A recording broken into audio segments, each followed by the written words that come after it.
Do not. All right, guys. Thank you very much all for being here. I appreciate all of you. You made it a very, very fun and exciting stream.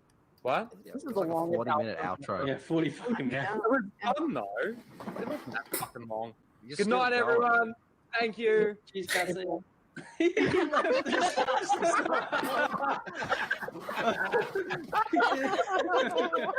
right, I guess we're going to continue the stream. And I fucking ruined it. End broadcast. We're starting with an outro. How are we all doing, everyone? Hope we're going well out there. So, yes, welcome back to Casual Rage, another episode, number 4. And we've got a full panel tonight. So let's quickly go through it. Hello, Lyndon. How are we, mate? Hey, good, thanks, mate. Just had another awesome footy stream. Everyone hanging out. Yeah, it was good. Had some good numbers in there as well, and it was a great game. Mm-hmm. It was awesome to watch. Yep. Greg, what are you laughing at? Matthias. He's like, How hi, you doing? guys. Also, hi, Jeff. Yes. And hello, welcome to being here. Thank you for being here. Mara? Oh, no, we'll go Lethal. How you doing, mate? Look at my chair. He's got a new chair, everyone. Now, Look at my I just chair. want to point out that he was giving me shit for when I was showing off my new chair, so we're going to give Lethal shit for showing Yeah, off. but no, I get bonus points because look at the instructions of my chair. No. No, look at this shit. The paper's not even cut in a square. It's not even. Oh my god! You know, it's cut like that. Look at the pictures. Look at this picture here. That's just a black fucking screen. look at this. Look at the language. Look at the language it's in. Mm-hmm. This is my instructions to build my chair. And look at what I did. Look at my chair. Look at my chair. Look at this. Look at this. I can plug this. I'm going to plug this in to my PlayStation. Right? What? It's got speakers. Watch what my chair does. Okay, we're going to let the PlayStation turn on. Okay, give it a sec. PlayStation's turning on. Okay. I'm vibrating. I'm vibrating. Can you hear that vibrate? Yeah. Look at that. Look at my chair. I'm Vibrating chair. Keep the circulation going in your butt when you're streaming for 4 hours. I can go up. I can lean back. Have you got a footrest? I've got a footrest that kicks out. Oh, yeah. Footrest kicks out and then it flips over. Like, I got this footrest here. Does it come out like that? Yeah, that's exactly. I think we have the exact same chair. Oh, mine doesn't vibrate. Mine vibrates. My chair goes back. Look at my chair. Full recline. Yeah. Look at my chair. So I lean back. Watch this. I lean back and then I lock it. And then you go to sleep. I sleep. Look at my chair. He's got a thought chair, everyone. He does have thoughts. He got his thought chair. Lyndon, you're clipping that whole I'm vibrating. Oh, yeah, I can do that. Look at my chair. Better. Yes, I agree. Well, thank you, Lethal, for showing off your chair. You're welcome. I'll do it again later. Awesome. I know you will. Look at my chair. Look at my chair. I had to do it throughout my first stream. I was like, look at my new chair. Anyway, Now, you need a second cam that's like ceiling height looking down at you when you're leaned back. Yeah, you need a Ryno cam. You need Ryno cam. Like if you had like a mirror on the ceiling. Mm-hmm. Yeah. You need Ryno cam. All right, Jeff, how we doing, mate? Well, good, man. Good, man. I just have an old chair. This chair's like 15 years old. Still works good. I have a newer chair that I've had for almost 2 years, but the mechanism is busted, so it just sinks the whole time. This gives a different meaning to a chair stream, doesn't it? Yes, it does. Mara, how are we? Yep, she's well. You really want to know? Oh, yeah, she yeah. I like on this chair too. Just lie to us. Dealing with shit right now, so I'll try to keep myself as muted as much as possible, so you don't hear the dings go off when my email goes off. Show us your chair. That was Lyndon's chair stream.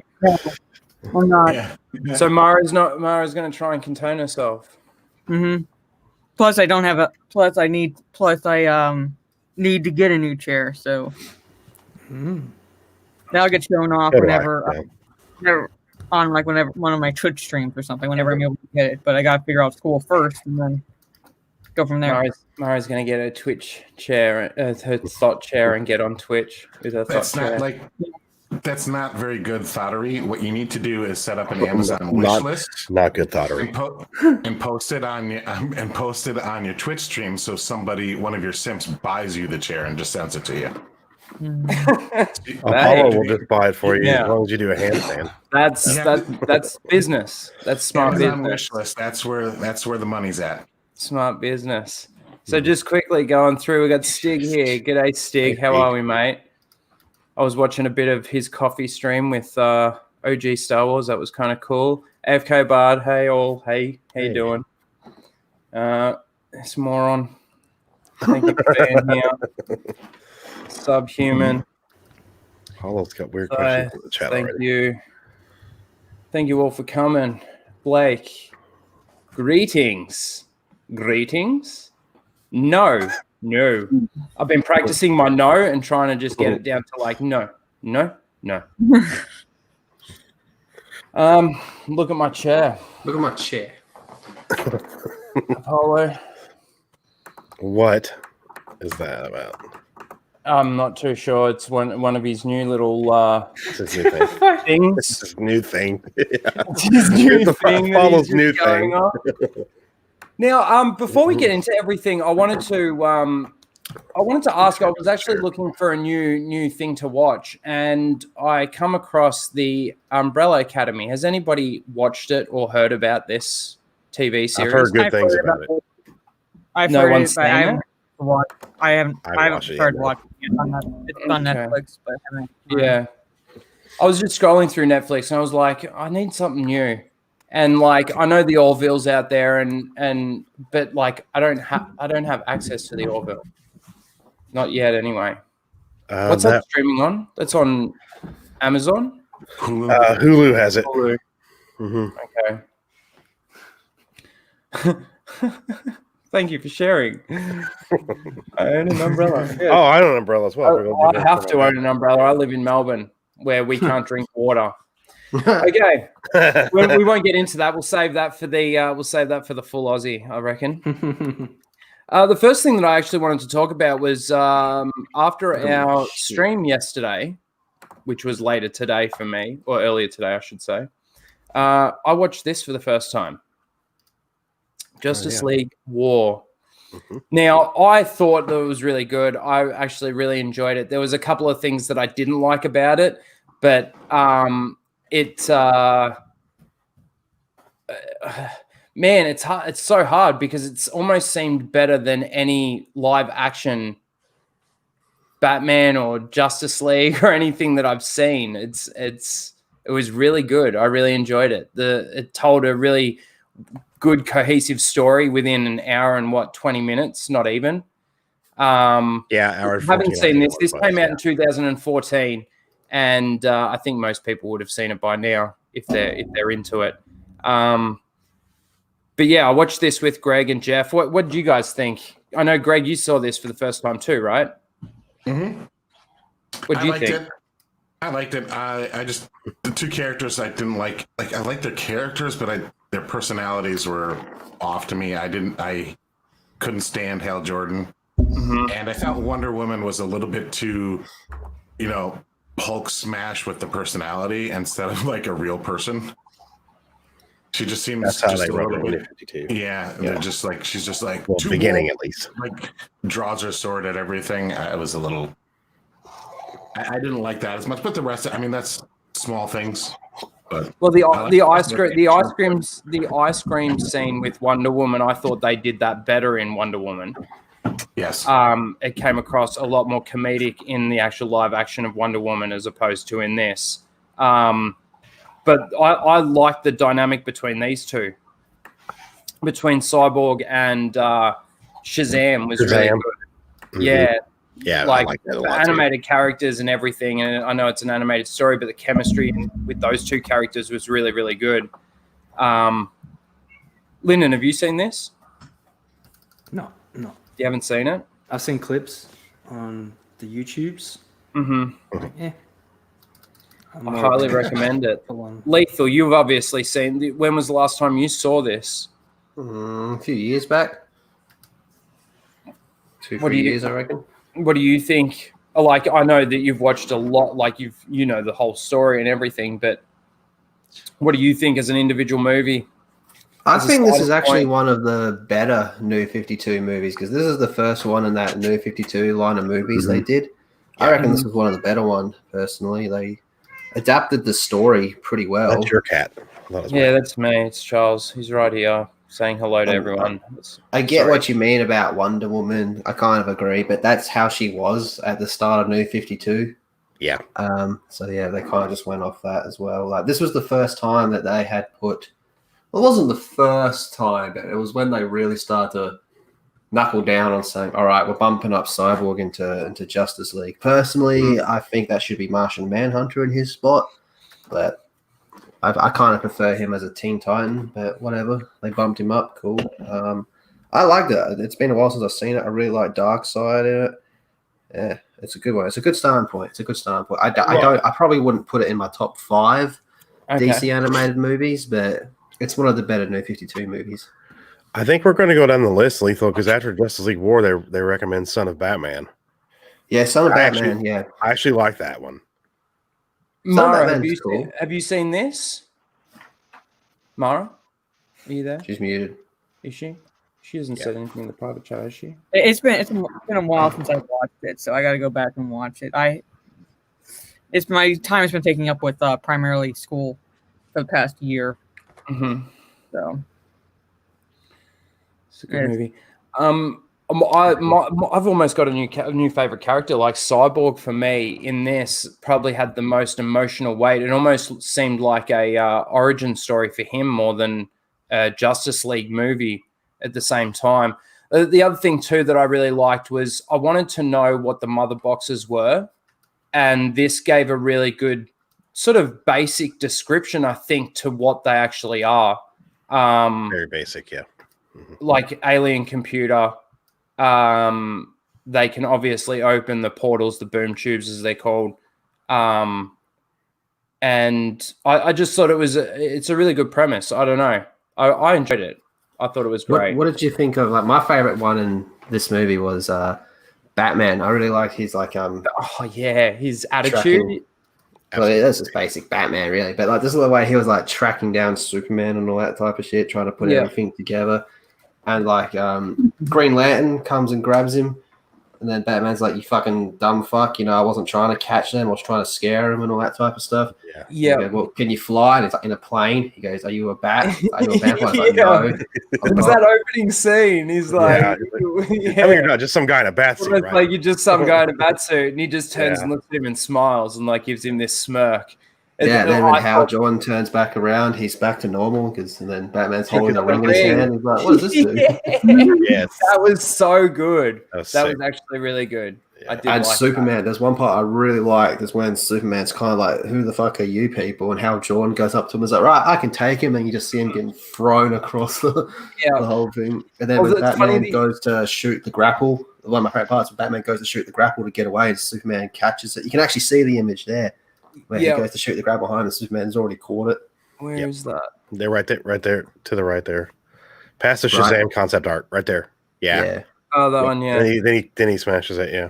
Mm-hmm. Yeah, that was really cool. But it's funny that you say that about Batman. This movie actually really elevated Batman for me as a favorite character almost. And like I always almost put Superman before Batman, but the way that they showed him in this, Batman's awesome. Batman. Yeah. Like I always used to think, it is just a man in a bat suit with gizmos and gadgets, and he's got a lot of money and he can, have all the toys and everything. But he is a very smart character that, it's like you said, that bit where he's got the ring in his hand, that was awesome.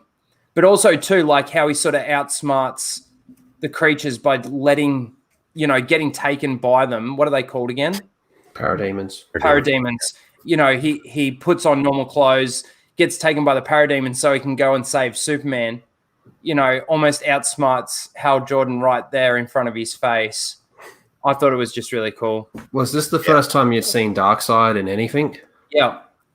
What do you think of Darkseid? Good intro. I thought it was a good intro. He's very powerful. I don't know where he's like. I'd almost put him in the overpowered category, but he did get beaten in the end. But like now that he's got no eyes, like I'm just curious. Like that surely can't be the end of him. And then what happens? Well, this whole New 52 universe, there's like 20 movies in this whole series. Darkseid's the big bad of the entire thing. Mm-hmm. So this is supposed to be like the Snyder Cut stuff is supposed to be an adaptation of this, right? No. He pulls from some of it, but he pulls from a lot of stuff. Lots of things. Yeah, he pulls from a lot of stuff though, not just this. This is an adaptation of the first volume of the New 52 Justice League. Mm-hmm. Okay. Yep. Yeah. But I think in the book wasn't Aquaman instead of Shazam, if I remember correctly.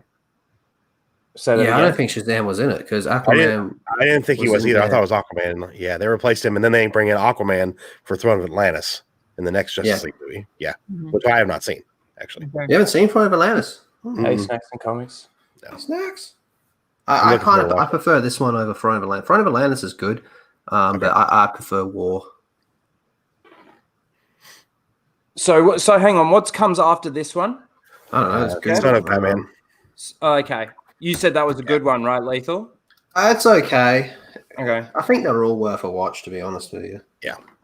Well, we're just going to do them in order. There's a bunch actually Lethal I haven't seen out of this run.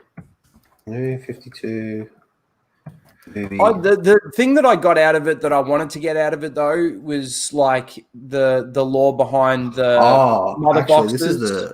This is actually the second movie. The first one's technically Flashpoint. Yep. Yeah. We can go back and watch Flashpoint though if you want. It's really good. It's really good. It basically just Flashpoint was used to restart everything. Arthur Curry is an edgy kid. But yeah. Yeah, Flashpoint was the reboot. So in order, it says it goes Flashpoint, which was the starts in New 52.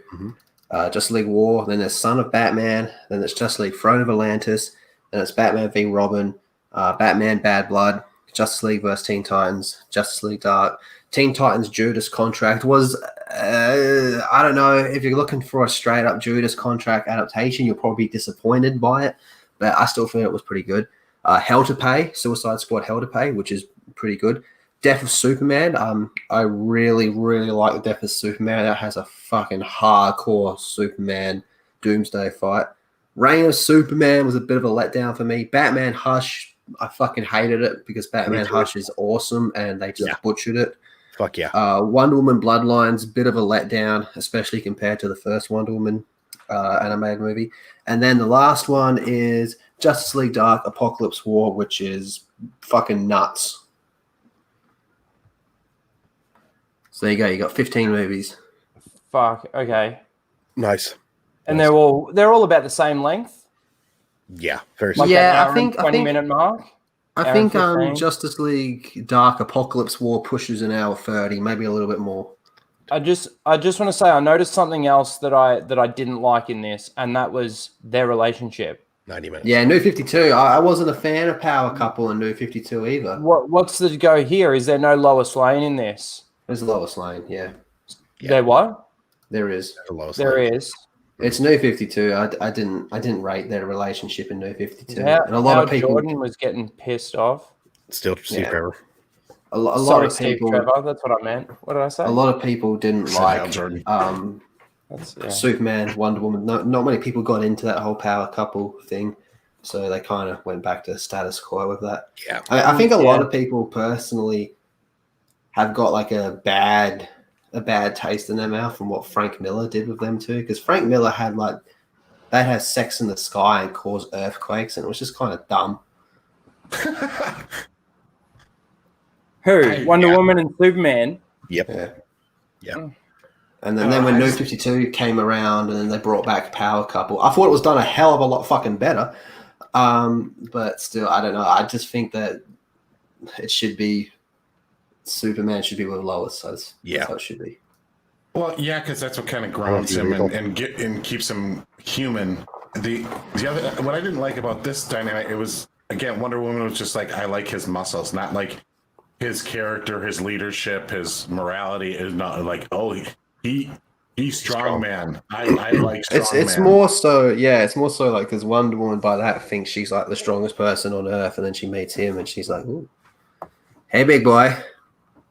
Yeah. I didn't like it. I really didn't like Cyborg and his dad's relationship early too. That was like, man, what a dick. Yeah. Like Cyborg for me, like I know you really liked him. Like I didn't like him until he became Cyborg. Like I didn't like Victor. Like the pissing and moaning because Daddy didn't go to his football game, and then his dad was a dick. It's like, oh, that's a little too much. It'd be pretty realistic, though. I mean, think about it. Yeah, maybe. Dad's, too invested in his science than to see his Also, son play football. I like His the son's story. dream. Yeah. a little too much of like a Full House, simple, after school special vibe to it. I don't know. Didn't seem very compelling. His dad was an asshole. Yeah.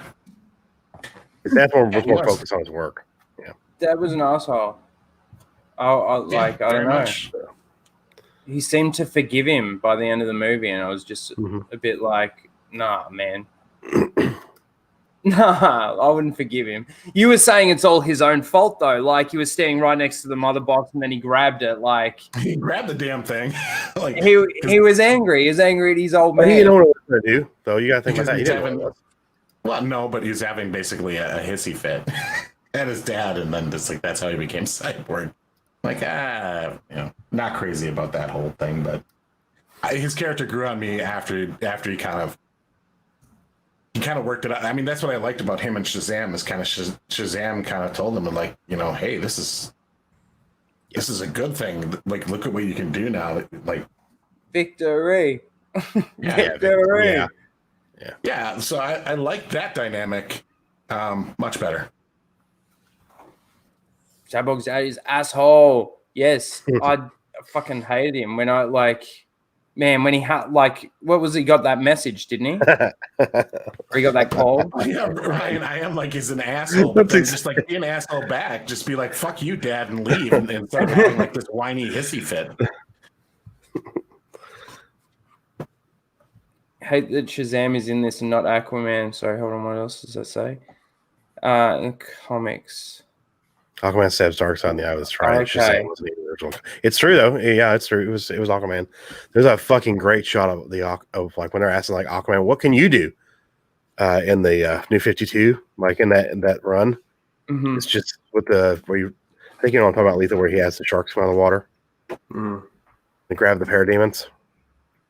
I think they kind of do something similar in the Throne of Atlantis movie.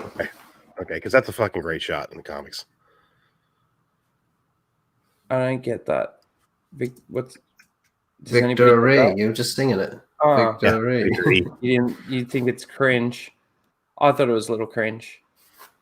I thought it was just a kid being a fucking idiot, which is basically what kids do.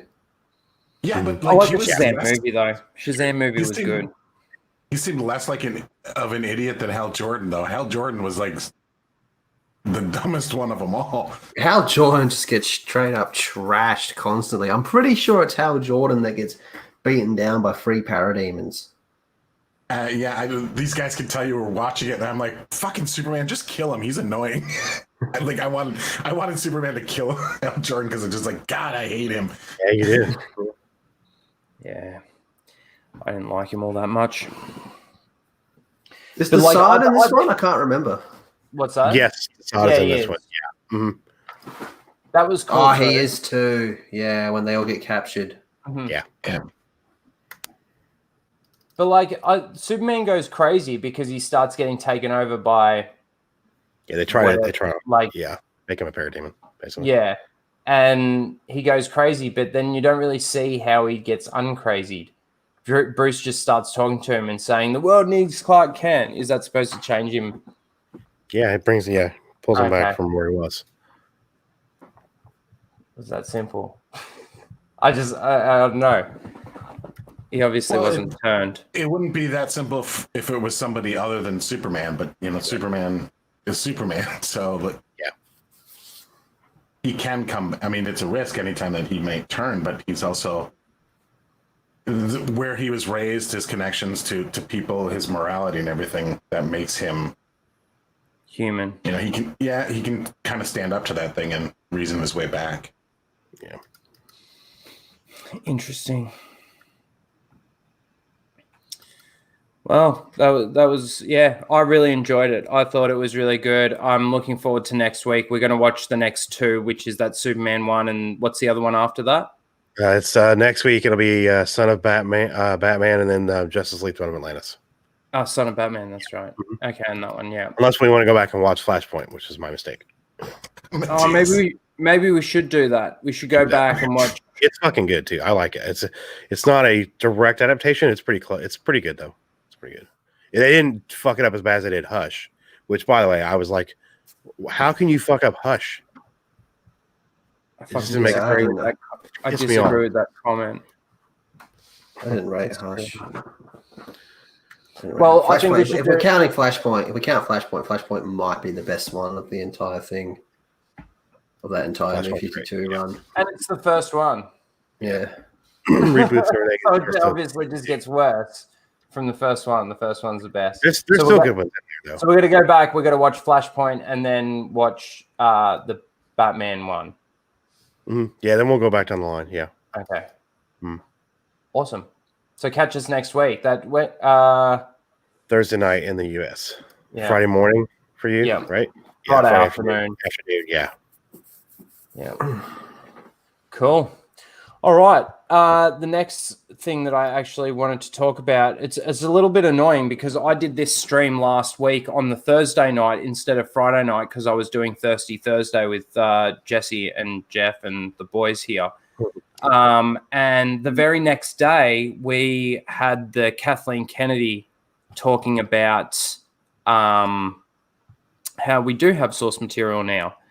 And it was really annoying because I would have loved to have spoken about it that night. So, let me get this.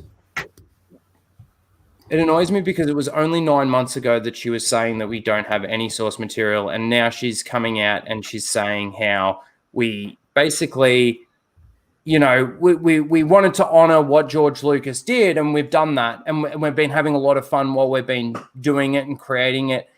And I was just, the thing with Star Wars that I've been noticing is that we just keep getting these things that it almost feels like it's just baiting the fans now. Mm-hmm. It's gone beyond a joke. Like when I first heard this, I actually laughed out loud. It was the same thing with the next thing that we're going to talk about, which is the female fans segregating themselves. But the female fans segregating themselves. Project Stupid or whatever. Project Tampon. Project Stardust. Project Fembots. Nah, don't know what that is. Sorry. You don't know what that is? Well, we'll get into that in a second because you didn't hear Project Stardust? You didn't hear about it blew up on Twitter. Yeah. No. If it's Star Wars related, there's a good chance I haven't heard it. But even still, I thought you would have seen this. I wouldn't even Star Wars related necessarily. No, it's No, I don't know shit about what's going on. I mean, I've had I just don't see a lot of it that pops up. But female segregation, that can only be a good thing, right? Man, no, like only you would say something as silly as that. Not if you want pancakes, Lethal. It's good for rescue cats. A lot of them are going to have homes. Yeah, that's true. But yeah, I just wanted to quickly just touch on this because, like, Kathleen Kennedy can't go quick enough. Honestly, like, why are we even waiting for this chick's contract to end? We're in the middle of COVID. Nothing's happening anyway. Just let her go now. Like, this is getting ridiculous now. I know a lot of people have already talked about this and it's old news, so I don't think there's too much that people are going to be able to say here, any of you, that you haven't already said on another stream or something. But this is news to me, man. Really? This is just This is just her starting her reputation rehabilitation attempt before she goes out. It is. So all it's really done is confirm that she's full of shit, pretty much. Yeah. We all knew that. I mean, she's a lame duck president. She's and she's just worried about her building her library now and raising funds for that. That's all this is. Mm-hmm. Like, nobody seriously takes her at her word. I mean, she's been caught in like how many lies? Like, she's not a believable person. So there's actually a video on YouTube. It's 10 hours of the worst things Kathleen Kennedy said about Star Wars. 10, and it goes for 10 hours. Jesus. dang. And it's just called 10 hours of Kathleen Kennedy. I don't exactly know. If I'm going to watch 10 hours, I couldn't last 10 hours, man. I'd be I suppose done it's a good video to have if you want to do some research on Kathleen Kennedy. Because if it's got everything that she's ever said. Itchy Bobcat's better. Go follow Itchy's website. He's got everything. Yeah. Well, this is where this is. We need to do like that submission stream where like you put it on somebody's channel who can load up to 12 people in StreamYards and play the video until like people tap out until there's like one victor left. See how fast everybody taps out. They're just like, I can't take any more of this. I'm out. Yeah. Be like an EFAP. Yeah. So basically, all she's doing here is gaslighting. She's just wanting people to like her again by trying to fix what she's done. The worst thing is like I said, it was 9 months ago, and she's contradicting herself 9 months later. And she can't honestly be that clueless to think that we're that dumb to sit there and go and to say this shit. And I don't know. Oh, I think she doesn't. She knows that we're as far like our group, people like us. We're lost. We're never going to have a good opinion of her. This isn't for us. This is just this is fodder. Lay the groundwork so she can get some lifetime achievement awards and other bullshit like that. That's all. Pretty much. I mean, I know deep down she doesn't think the core audience is this dumb. She's banking on the normies coming in being this dumb and like hanging on her every word, like the new Star Wars fans. But deep down, like she would even have to admit to herself that like there's no way these people will believe the bullshit I'm peddling. But I'm going to try to mend these bridges as much as possible. So I can shine my lifetime achievement award after I retire officially, hopefully next year, because that's when her contract is up. The funny thing is that she's so clueless. I mean, she's come out. She's basically said we don't need the male Star Wars fans. We want the Force is female. All of this kind of stuff. Saying in no one's world, no normal human being's world, does saying anything like this, which contradicts other shit that she's said, does it fix anything? Like not even in the slightest does it bring me any closer to liking her or just appreciating her for the producer that she is or whatever. Like, it does nothing. It does absolutely nothing but make her look stupid. And that's what I don't like. I don't know. Lyndon, how do you feel about all of this? You haven't said anything. Yeah, fuck this bitch. Enough said. Yeah, pretty much. It just goes into like that whole mindset of like the identity politics, socio-political agenda driven crowds, that they are deluded enough to think that what they're saying makes sense. All they have to do is say sorry, and people are going to automatically like them again. Now, and that's not how it works. That's not how it works. Not after you spent the better part of your time as president alienating male fans just because they're basically male, and Star Wars is not for 50-year-old males anymore. And then telling us women that if we don't agree with your vision, we have internalized misogyny. Yeah, so there must be something wrong with us if we're not liking your movies. And then letting your directors, cough, cough, Ryan Johnson, call us man babies. when we criticize. And I'm drinking your baby, your fan tears or whatever the fuck that shit was. Like, I honestly, when that came, when the backlash started to come back the other way onto the fans from like the directors and from within like Lucasfilm, I was honestly in shock. Like I'd never seen anything like it ever. Like I've seen people throw hate at DC stuff. I've seen people throw hate at other movies and everything, and I've never ever seen anything like this. And it all started before the backlash even came. I mean, you know, you had your Snoke theory sucks. Yeah. Like, didn't he release that photo before the movie came out? Him and Pablo Hidalgo, both.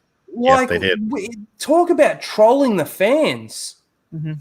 You know, I've never seen anything like it, and I was in such shock from that. Yeah, my movie sucks. You're not fucking wrong. They had those. They were passing those out at Celebration when they revealed the trailer for The Last Jedi in Orlando. People were going around passing out those stickers saying your Snoke theory sucks. Oh boy, we were all guessing it was probably from Ryan's camp. I mean, the thing that I will say about that's so ridiculous is that the thing that made the Star Wars fandom so unique and so awesome in that way was the theories, where you could go with your story. Your imagination could take you on so many different avenues. I mean, the great thing is that a lot of people, unlike myself, had the EU. I'm glad that I'm getting into it and everything, but, you know, you could still think about what was coming and what was happening or whatever, and that's been taken. That's been taken away from like fans. Any franchise, though. Oh, absolutely, you can. But when you get shit on for doing stuff like that, you know, your Snoke theory sucks. I mean, really, you're gonna tell these people after they enjoyed the previous movie. You know why? Because Rian Johnson was fucking shitting all over J.J. Abrams before J.J. Abrams even knew he was shitting all over him, right? And then that's why J.J. Abrams ended up shitting all over Rian Johnson. It was just a big fucking, I see your Schwartz is as big as mine contest between those two directors. It really was. They're not that big, huh? No. Yeah, I see your Schwartz is as big as mine. Small as mine. But yeah, so like that's basically took that away from us. And and then, like, you know, to chastise us because you're just upset because your expectations weren't met. Well, most of us coming into the second film in a trilogy, most of us were just expecting a good movie. We had theories, but we, like, as long as, like, the movie itself made sense, as long as it tied into the first one, as long as it moved the story forward, we would have been fine. You know, like, we might have had maybe a little disagreement if we didn't think it was like the correct creative choice or whatever, but all we went in is going like, we want the answers because they set up these fucking mystery boxes in the first one needlessly, and then we go in and have Rian Johnson go like, you wanted answers? Well, fuck you, I'm not going to answer them. I'm going to leave it up to the 9th movie pretty much and just give us a big middle finger for 2.5 hours. Yeah, well, what it was is, you might as well say, like, instead of your Snoke theory sucks, your enthusiasm sucks. Yeah, your enthusiasm for Star Wars sucks. That's right. Your enthusiasm sucks. Fuck you, fan. And as far as, you know, why he did what they did, I think it's pretty simple. Like, if you look at the stuff that he writes and the stuff that he did in The Last Jedi, it's very juvenile. It's very. It feels like it's written by a 14-year-old or like maybe an 11-year-old boy. And what it was is they looked at all these Snoke theories and all these fan theories and everything, and they realized that they couldn't possibly write anything that could live up to those. And they just said, they took the cynical route and just said, well, fuck it, we'll make it nothing. That'll teach them. Because they just couldn't write anything that was, I think, as good or better than a lot of the theories that people had up. Like, the worst thing about that sentence that you just said is that they couldn't come up with like a good idea or a good concept, is that they got given the good idea and the good concept and they decided to get rid of all of it. Like that was the biggest mistake from the very beginning. I mean, they think that they think that they're reinventing the wheel here. The wheel's been invented. It's been turned into it now. Like we don't even need wheels. Where we're going, we don't need roads. You know, it was that simple, and they just no. And then they come, and then throughout this entire experience, and I've mentioned it in one of my previous videos where I say nothing about this entire trilogy has felt like Star Wars, from the movies to the fan interaction, because the fan interaction before the Disney trilogy, I mean, you could even say the fan interaction after the first movie of the trilogy was still right up there. Everyone was still like, yes, you had these little, maybe these little offshoots, possibly. I didn't really notice any. They were a bit full on, but I don't know. I don't know. It just, man, where did it all go so wrong? Where did it all go so wrong? The second George signed that paper. Yeah. Yep. Yeah, you're not wrong. That is correct. You're not wrong. Whoa, bling. The hell? You got mail. Well, that brings me straight into my next thing, because Kathleen Kennedy created this narrative of the Force is female. She pushed her female agenda so far into, or her feminist agenda so far into Star Wars, that it's like a cancer, and it's infiltrated it's infiltrated the fan base to the point where we get shit now like this. Now, I think a lot of people, I know everyone on the panel except for Lethal has seen this. So female Star Wars fans self-segregate. So Lethal, I'm so surprised that you haven't seen this, brother. If it's Star Wars and on Twitter, there's a very good chance I won't see it. I'm actually okay. So basically, what this is a thing called Project Stardust, and it's for those female Star Wars. This is a group that you can come into as a female Star Wars fan that feels like you've had to ask permission to be in this, fan base, the within the fandom. Okay. Now, it's funny. I actually just realized that it's actually today, isn't it? Yeah, This is it's on the website today. Project Stardust. So this was announced. It hasn't launched yet. Yeah. It was announced 5 days ago, and it's on today. So I'd be very curious to see how many people show up. I was actually reading through some of the comments. I should have actually brought it up on Twitter as opposed to, because this is Itchy Bucker. Disney Star Wars is dumb, but I should have brought up some of the comments, because there was so many comments in there where people had taken screenshots of where there was somebody that wrote, "This is why there should be no female fans in Star Wars," or something like this.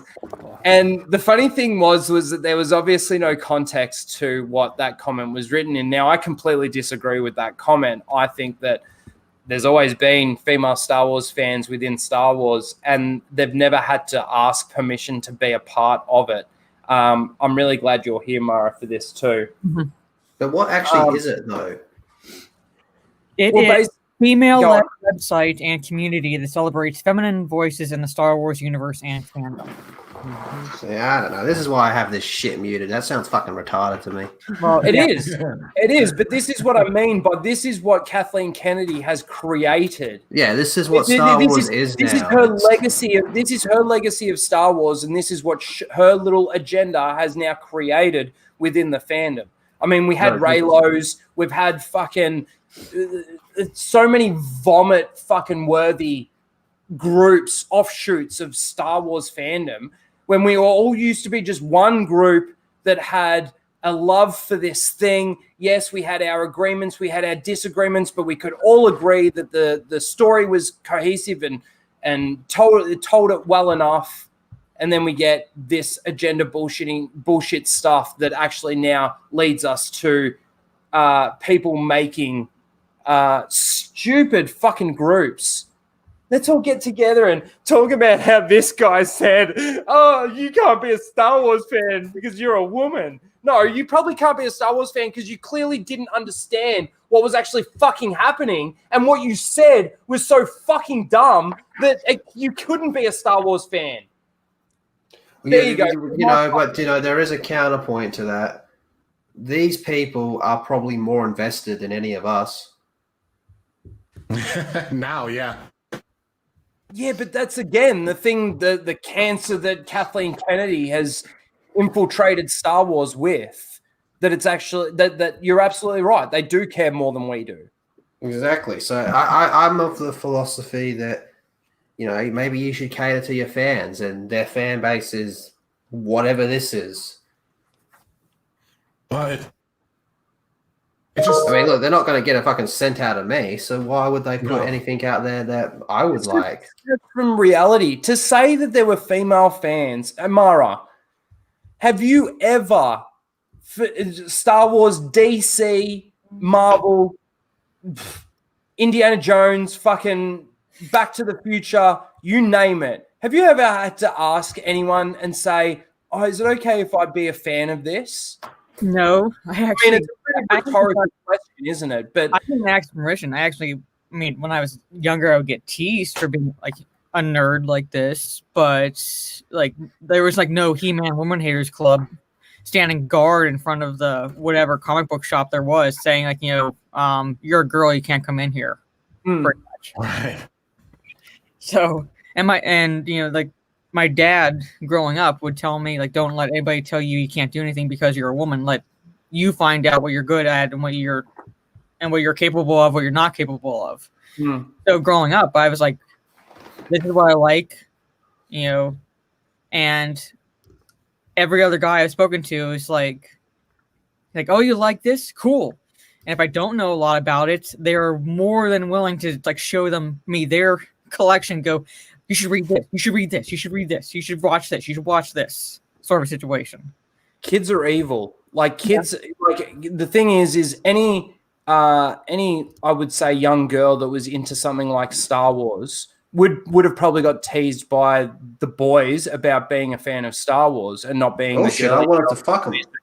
And that's the thing. When you get old, I was about to say though, when you get older, it's like that girl that walks. I mean, I will say, Big Bang Theory did it really well when they showed the girls walk into. No, not. I'm saying that they really played on it. They parodied it really well in regards to, if a girl was to walk into a comic book store, a lot of the guys would be, "Whoa, there's a girl." It's predominantly a male-driven fandom, but the thing is it's not like women couldn't be a part of it. I wouldn't say male-driven fandom. That's probably the wrong word, but you know what I mean. Like it's predominantly male. Yeah, well, like I was saying, is like if I would ever indicate an interest in anything and demonstrate that I was knowledgeable about it, then the guys would be like basically excited for it, happy about it. They would want to talk about it, and even if I didn't know a lot about it, guys again would be more than willing to show me, oh, like, you want to get interested in this? Well, here's where you start. And like, here's the whatever comic books you have to read. Here's whatever movies you have to watch. Sort of situation. Yeah. They're like more than willing, like, to share what like their love for whatever I'm like even show remote interest in. Mm-hmm. So, well, it's very simple. As Star Wars fans or fans of geek culture, when a woman wanted to be showed an interest in a topic, it was always. I won't say always. The majority of men would be like, "Cool, it's a Star Wars fan that has tits." Yeah. I mean, like we weren't going, "Oh, get away." The whole Project Luminous thing is based on this dumb notion that men are deliberately excluding women from fandom. No, men will exclude women from fandoms when they try to become part of the fandoms to change the subject matter into something it's not. So if you're a person coming into Star Wars and saying like, no, I want Star Wars to only be about like a teenage emo drama romance between two characters, I'm going to say, fuck off. I don't want to associate with you because that to me is the antithesis of what I want from Star Wars. So fuck off. not because you're a woman, but because you want to change it into something it's not. Now, maybe you're inclined to want to change that more if you're a woman. Like Raylos typically are predominantly female, but there are simps, men in that group as well. I'll say to those and be like, you can like Raylo and everything, but like if your goal is to create more of it, I'm going to be opposed to you. I'm not going to say, oh, it's so great that you're in the fandom and you want to change the thing into something I don't like, or change it into something that alters its core and makes it unlikable to me. If you want to join the fandom and be a part of it as it is, great. But if you're coming in to change it into something it's not, fuck off. And that goes for men and women. I meant to click on But it has been changed into something it's not, and this is what it's changed into. So I feel this is what it is now, so this is their thing. Let them have it. I'm at a point now where it's like I don't want to say that I'm done with Star Wars, but at this point I'm like it has to be like a phoenix right now. It has to die. It has to die as it is now and to come back. Well, I've been pretty checked out for a while, but in my honest thoughts is this looks like it's something that their current fan base would be into, so I guess it kind of makes sense for them to do it. I think it's dumb, but you want me to share I'm not part of that fandom, so fuck it. You want me to share my screen so you can see the latest tweet from Project Stardust? Yes. Yeah, okay. All right. I was going to lead straight into. I'll go into it after that, actually. Well, because this is just quickly, there was because of all the women that actually came on and started retweeting or commenting in the comments of the tweet or replying to it. Apparently, the Phantom Menace videos are meant to harass women, and we'll get into that in a second. But let's share Mara's screen. Yeah. Which I want to point out some irony in this. So it's like by this time tomorrow, this is like 17 hours ago, the website will be live and everyone will finally get to see what we're really about. Celebrating Star Wars through female, femme, non-binary voices. We're incredibly excited to be so close. Well, wasn't there like a Star Wars author like just 2 days ago saying that we should stop using the word female? Mm-hmm. Yeah. Yeah. Yes. Really? I didn't know that. It's I basically told her like her one tweet which I retweeted was like it's dehumanizing. Like it's dehumanizing. No one says I met a nice female the other day, and I'm like, you know why people won't ask female what? It's because we don't fucking say that. We don't. They don't think that might offend some people that identify as female. I don't know. They're probably women that identify as female. This is the rabbit hole you go down when you go into identity politics. It's like, well, we have to stop using the word female. What about the men who identify as female? Like, do they stop using that? What do they use? Yeah. Yeah. Well, I mean, it's that kind of stuff is what I'm saying. It's like that you're changing Star Wars into something it never was. Now, granted, they may have won, but like there is a large section of the fandom that still believes in the old ways, I guess, and both can exist without quote unquote harassing each other for having opposing views. Like it's just opposing views, people. That's not harassment. No. And Biggles, I'm like, I use woman because I'll yeah, but you wouldn't say woman. You wouldn't say woman people. You'd say female people. No, he's just like when I say women, comma, people get mad. That's what he's saying. He doesn't say women people. But but I'll tell my mom, like, calm down, woman. Yeah. And I'm actually surprised I've lived this long. But yeah, I'll say woman, even to my mom. I'm like, he loves blue Twi'lek female women. Females. Yeah. Hey, Mara, refresh that. Check what I just tweeted it. I just commented on it. Okay. I put that. I put her quote.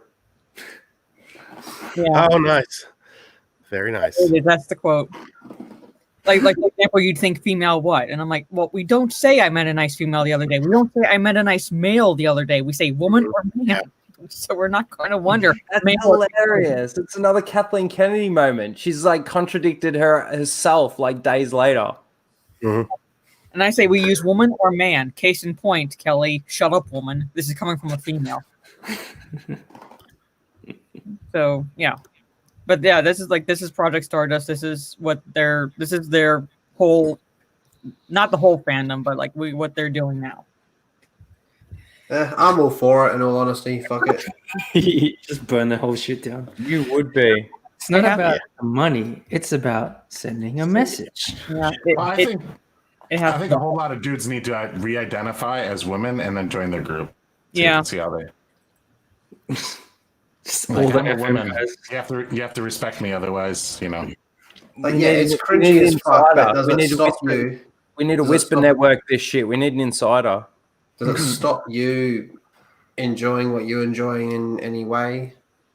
No, I just think it's ridiculous. do I. Obviously it's ridiculous, and I just don't like it because it's like I said, the fandom is in a place right now where I've never seen, like I said, I've never seen anything like it. There's so many of these offshoots. No. Go to a sports go to a sports team's forum once. You want to see like fucking divisive shit. Like, this isn't new to fandoms. Maybe it's new to some geek fandom stuff, but like this is not new to fandoms either. There's always divides. I mean, it's going on in Star Wars. It's not the only one. There's all sorts of them that are going through the same shit. I'll doesn't quickly matter, go right? to this. Is anyone playing Dead Cells? Enough of this shit. Rock has had enough. No, I'm playing Ghost of Tsushima, so I think everyone's playing Ghost of Tsushima at the moment. Sorry. Well, this is just I'll just stop sharing the screen. So I just why can't I have hope? Luke Skywalker taught me to have hope. I just want to keep having hope and keep having my hope crushed by Kathleen Kennedy. So You're gonna, hope leads to sucking on sea monster cow titties. That's what hope leads get you.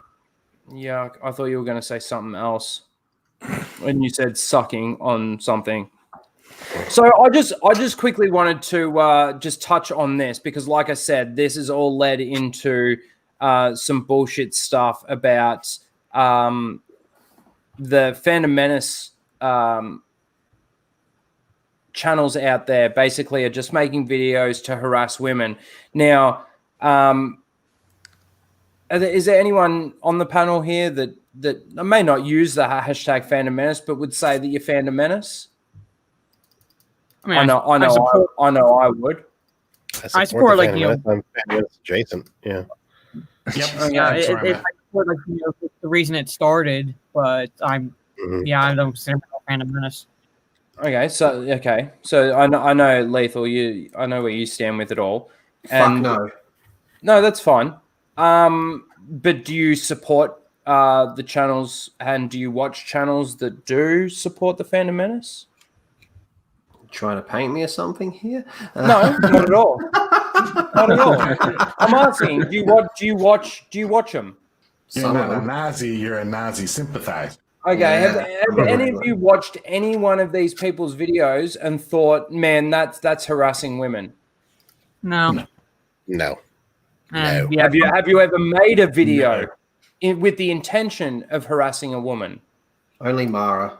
Okay, that's different for you. pretty much. I mean, technically, you're an I got a Breebot after me when I made a video about Captain Marvel 2, and I had the gall to criticize Queen Bree.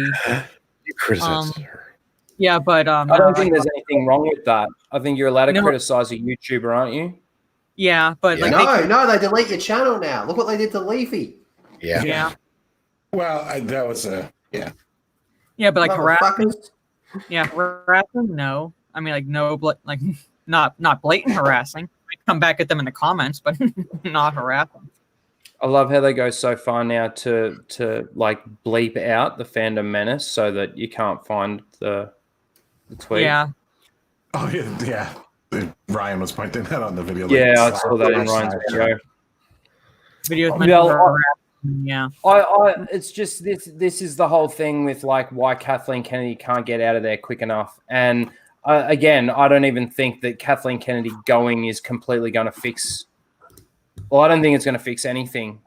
There's a lot more than just Kathleen Kennedy has to go for Star Wars to be saved. Yeah, It's a start, though. it is definitely a start. Mm-hmm. It would be a start. Well, I mean, depending on who they replace her with, too, of course. But this whole idea of it's harassing to make a critical video of somebody, and to be honest, there's fandom menace people that do the same shit. I mean, let's be honest. Like, if anybody criticizes them, they have that same kind of reaction. Like, oh, you're harassing me. Yeah. No, they're criticizing. Well, there's what you're douchebags saying. in every circle, to be fair. Yeah, There is. But this And idea I just that, want to. like, Sorry, I just wanted to quickly point out that Ichibaka also cited Anna, that Star Wars girl's video on it. So that's female right there. Mm-hmm. Sorry, Greg. Continue. yeah, see, well, I mean, you have, when it comes to the Phantom Menace, you got like two major groups that are opposed to the Phantom Menace, I guess, or like openly criticize the Phantom Menace. You have your group that says, oh, we just harass women and we're basically ists and phobes and everything. They're trying to go the Comicsgate slander route, where, you know, try and push everybody into that box where, oh, like, if you criticize a woman, it must only be because she's a woman, not have anything to do with what she says or what she does. It's just the fact that she's got tits. That's the only reason you're critical of her. And then you have this other group that is just basically Fandom Menace jealous. You know, like, ooh, they hate the big channels. They hate monetization. Membership bad. Give me Twitter likes. That too. But like, oh, the big Have you had channels some are just, experience in that area, Lethal? yeah. The Sorry. idea that these big channels are just raging for clicks only, and none of their opinions are genuine because they're just trying to play up to their audience. Like, somebody like Jeremy will say, like, yes, of course I'm trying to get clicks. That's the YouTube game. Yeah. But it wouldn't work if it wasn't somewhat genuine or entirely genuine. Like, Yeah, real. if you want to make rage videos, but you don't really have the rage behind them, like, I think the audience, he's Lyndon, he's pointing at you, Ryno. That's not going to take you very far. I think people see through the fakeness very, very quickly, and people tune out of your videos. They may not unsubscribe, but they stop watching your shit because we can tell that you don't really believe the things you're saying. You're just doing it to play to the audience. Yeah, I don't have enough passion. I'm never real. You know, there was a video recently put out by somebody that was, you know, the Phantom Menace is dead or dying, whatever it was called, and that was like his thing is like, oh, none of these YouTubers are genuine because they're big channels. Only small channels are genuine. But it's like, Who the fuck did that video? I want to watch that. Anti-tracker. Anti-tracker. Only small. Wow. One like who? And he called out Anna and Doomcock in the same video. Who cares about the size of the subscriber count? Like, the subscriber count does not at all, in any way imply genuine. People who are envious of that person's subscriber count. That's it. That honestly just sounds like a really bad case of the jellies to me. That's what it is. It's how it comes off in the video. And Fucking retarded argument. You have over 10k subs. There's no way you actually care. Yeah. Yeah, because he didn't get there from caring in the first place. You know. He himself he's got like 14, almost 15k, but like he's punching up till the, you know, he really goes after Doomcock and Anna. He goes after Anna specifically for a disagreement on her take in one of her videos, but he really kind of goes after Doomcock personally. We won't be doing that. I was thinking about that. I was thinking about doing that. Yeah. So I had a script typed up to respond to it, but I'm not going to do it. I I'm don't surprised you did. You asked just, me, and you should have done it, man. Nah, do it. That sounds great.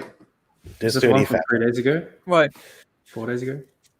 yeah. Any Trekker's video? Is that what you're talking about? Was it on the Yeah. 24th? Yeah. So let's do an EFAP. Let's have a look. Okay, we can watch some of. We can watch the beginning of it. All right, we'll watch a little bit of it. Up to the beginning of it. What's On a that? scale of 1 to 10, how bad is it? Is this as bad as Major Lee's? It's pretty bad. I had to watch it in 2 parts. These is bad. Yeah.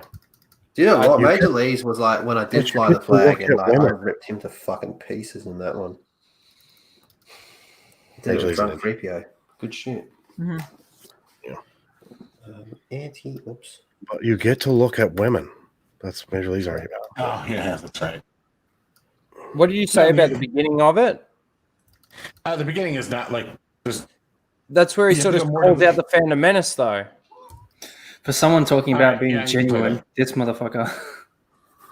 Yeah. Dude, I'm watching like 30 seconds. I'm like, dude. It's always the hypocrite. Yeah, I know, right? The Phantom Menace is dying.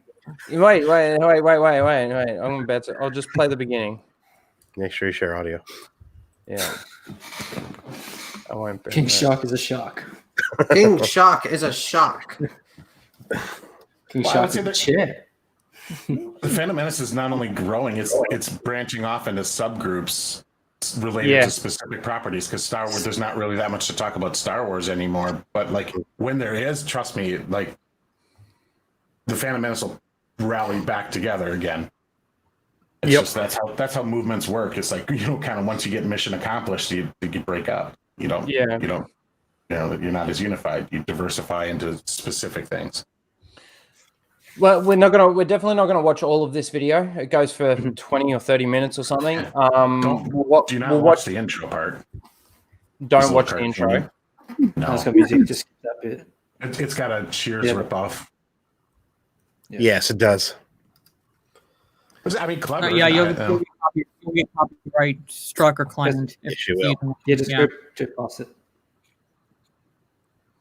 Hey guys, Michael J. Crawford, the Anti-Tracker here. It's gonna be a difficult video for me to make, to be honest with you, and Well, then don't fucking make it. Well, I'm really fucking boring and bland, and I can't talk this shit. yeah, He's got cotton balls in his mouth, for fuck's sake. Free form video and kind of get my feelings out and Yes. Okay, so he tried to script this first. He's tried to sit down and put together some sort of script, and he couldn't get that right. So he decided to come on here and wing it. Now, from somebody that sits down and writes scripts for my videos, if you can't script it, man, don't try and freeball it. I do that all the time. No, I think Yeah, specifically as if we're gonna do this and go through this pieces of this video, let's keep it to his the words he's saying, The not point? necessarily his style. Yeah. Okay, But you know, stay on the high road. fair enough. Fair call. Right, I was like, I want to kick him in the balls. Put me in my place. menace. I Let's just go decided back to just on. do a free form video and kind of get my feelings out. Fair and- enough, because and- I'll probably make a video like because that I one need day. to let you know what I'm thinking. The fandom menace is, if not dead, dying. Okay, hold on. And Does anybody Get their- agree with that? Growing and yours doesn't. Yeah. Does anybody actually agree that the Phantom Menace, as a whole, I understand that there's different offshoots and stuff like that, but do you really think that it's dying? If it's not the dead, channels dying? that are in the Phantom Menace keep growing and keep hitting subscriber with that. milestones. Yeah. I like- agree with that. If anything, it's just getting bigger. It In my is. eyes, how I see it, I don't And really it see keeps it growing. dying. Midnight Said keeps growing. World Class Bullshitters keeps growing. I mean, Ryan's in the Phantom Menace. He keeps growing hardcore. Man, Ryan's You know what? exploded. If I kept doing it, I'd probably be at 5K or 10K by now. Yeah. Well, and then look at how many people are on live chats on Friday Night Tights now. No It's kidding. over- Yeah, right there. over Yeah, that's like 5 to 6,000 people. Yeah. like consistently, and like that's not dying. That's not rough. dying or declining. Not dying at all, I no. agree. Mhm. All right, let's continue. I just wanted to ask that because that was his point. That we made a point there. Mm-hmm. it makes me sad. Does because, it? When the Phantom Menace started, really the earliest roots of the Phantom Menace as we see it today was centered around some of the objections to Ghostbusters 2016. It grew Hang on, let's That's continue. he's talking about Midnight Edge. That's where they started at. Discovery Okay. and The Last Jedi, and just the outrage over what was happening to Star Wars and Star Trek. Yeah, AFK bar. That's absolutely 100% correct. And now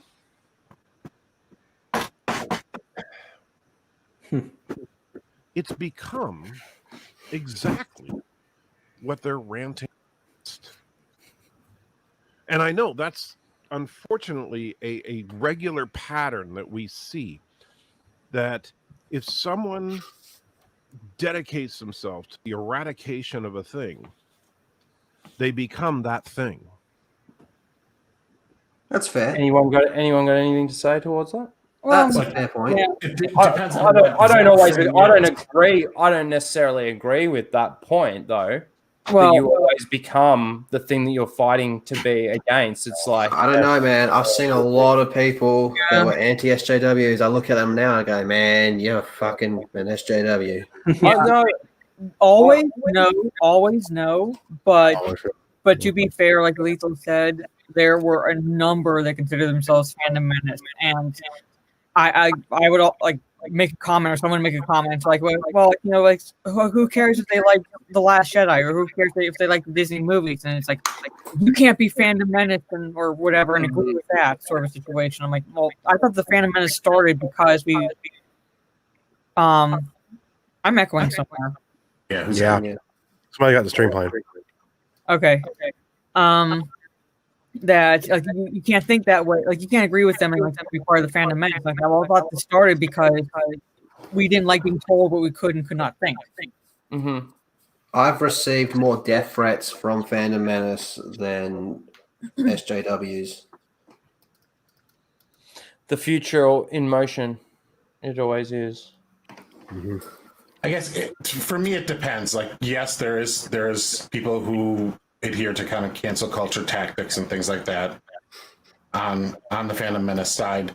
I don't say exclusively you always become what you hate by trying to eradicate something, unless you're just talking tactics.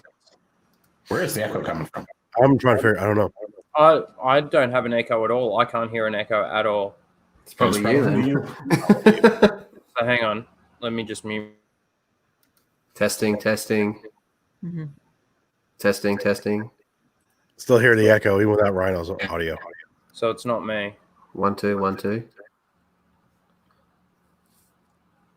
Is there an echo when I play this? And that's what the Phantom Menace is becoming. They are Nope. No. Okay, let's just continue a little bit more. We'll watch a little bit more and then we'll start to wrap this up. becoming the SJWs just on the other side of the fence. That I fully agree with. That was exactly what you were just saying, Lethal. Yeah. Exactly what the SJWs have accused them of being all along. What do I mean by that? Well, Star Trek Lower Decks. I'm not saying it's the greatest show of all time. Not even saying it's... Do we want to get into this? We've only watched 2 minutes. Let's watch a little bit more. Yeah, okay. a particularly good Star Trek show. Lyndon's enjoying e-fapping. But episode 3, at least. Now, I gave it a 7.5 in my review, and I stand by that. I stand by the fact that your credibility's gone right there. Not 7.5 Your fucking on the credibility's Richter gone. scale. Wow, that's high for that piece of garbage show. And he's supposed to be a Trek fan. I'm not even a Trek fan, and I'd give every episode I've seen no higher than a 4. Mhm. And that's being generous. Yeah, that's super generous. No higher than a 4, and I'm not even a Trek fan. It's that bad. Anyway. So you Because 7.5 out of 100. 7. Yeah, that's it. Yeah. 7.5 out of 100. No, I'm like, reverential. It was What were you going to say? Sorry. Was somebody saying something? Greg was. just go ahead and play. and referential. It was just plain fun. The show played homage to many moments we've seen before in Trek, some of them such deep cuts that even most of the fandom didn't catch it. I have to assist with a surgery, and I honestly can't remember which deck sickbay is on. 26? Is that... do we? I just want to pause. Just a This little bit. this deep cut, by the way, is a really stupid deep cut because it's a deep cut about a continuity error in one of the movies. Like, Yeah. Okay. Have that many? It's pretty bad, sir. It looks like the control deck's 26 up to 11. How big is this ship? There are 24 decks. It's pretty bad, sir. It looks like the control deck's 26 up to 11. I have to assist with the surgery. So what's he trying to say there? That there was the continuity issue? He's making fun of it. Yeah, He's saying that this little joke here is referring back to the continuity error back in Star Trek First So Contact. that's saying, do we even have that many decks? Okay. yeah. So he's trying to we're say just- that it pays homage to it. And how do you feel about that, Greg? I don't think that's homage at all. It is a reference to a continuity error, and it's poking fun of a meme like how many decks are on the starship.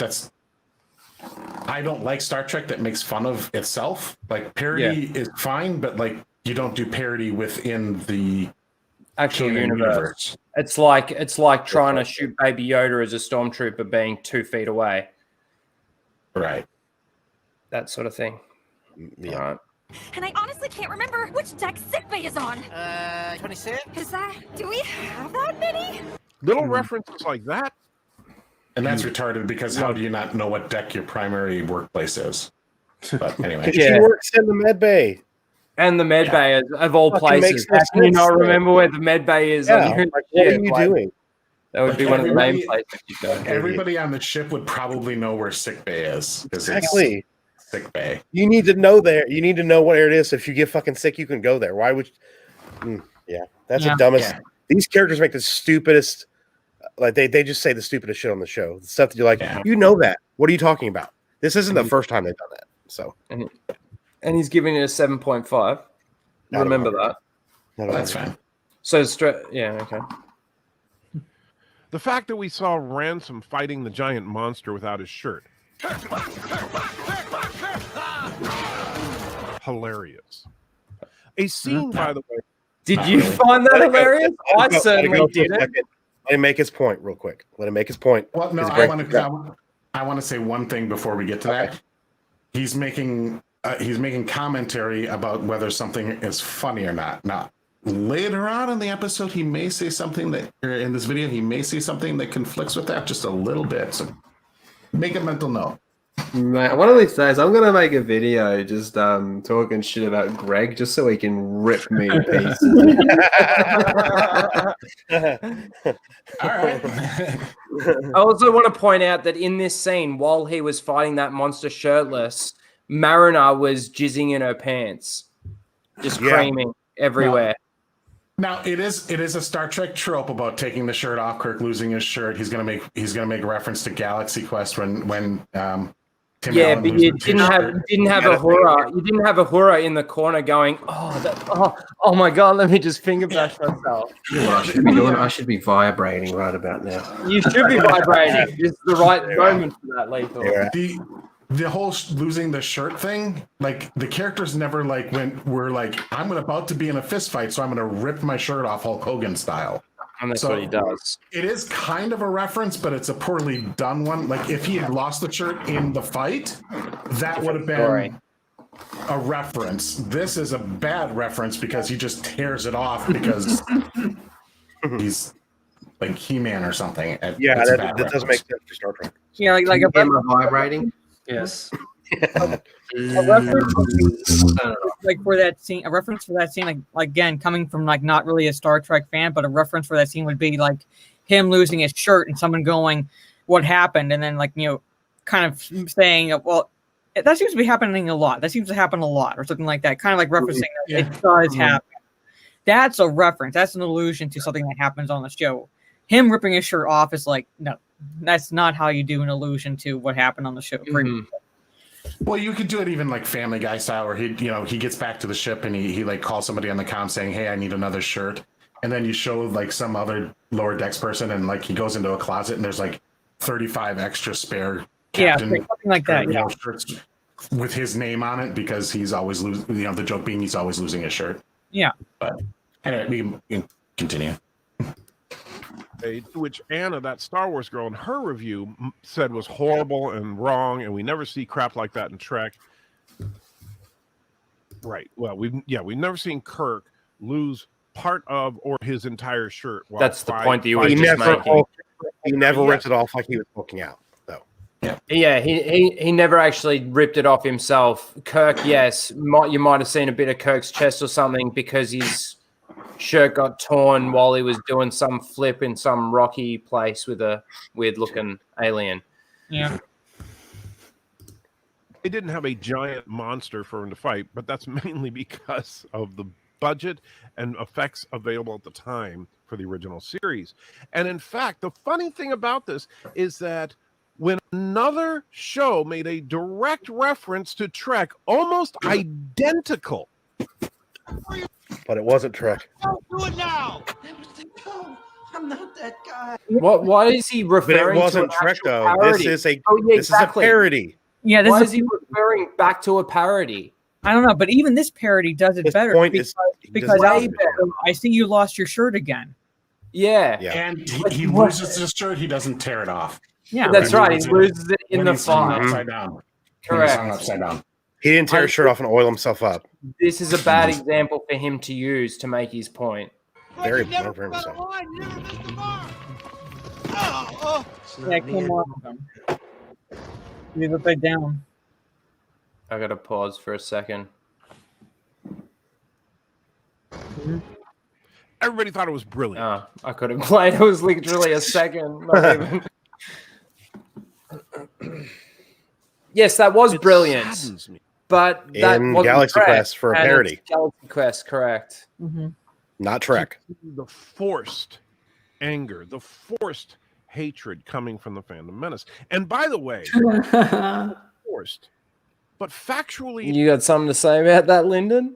Forced. Yeah. So Genuinely. basically, Negative. he just referenced Anna, that Star Wars girl. So he's obviously talking a little bit about her specifically in this comment to say that she is forcing her anger for Star Trek because of what they've done to Star Trek to basically come out and say that what she's saying about Star Trek is wrong or about Lower Decks is wrong.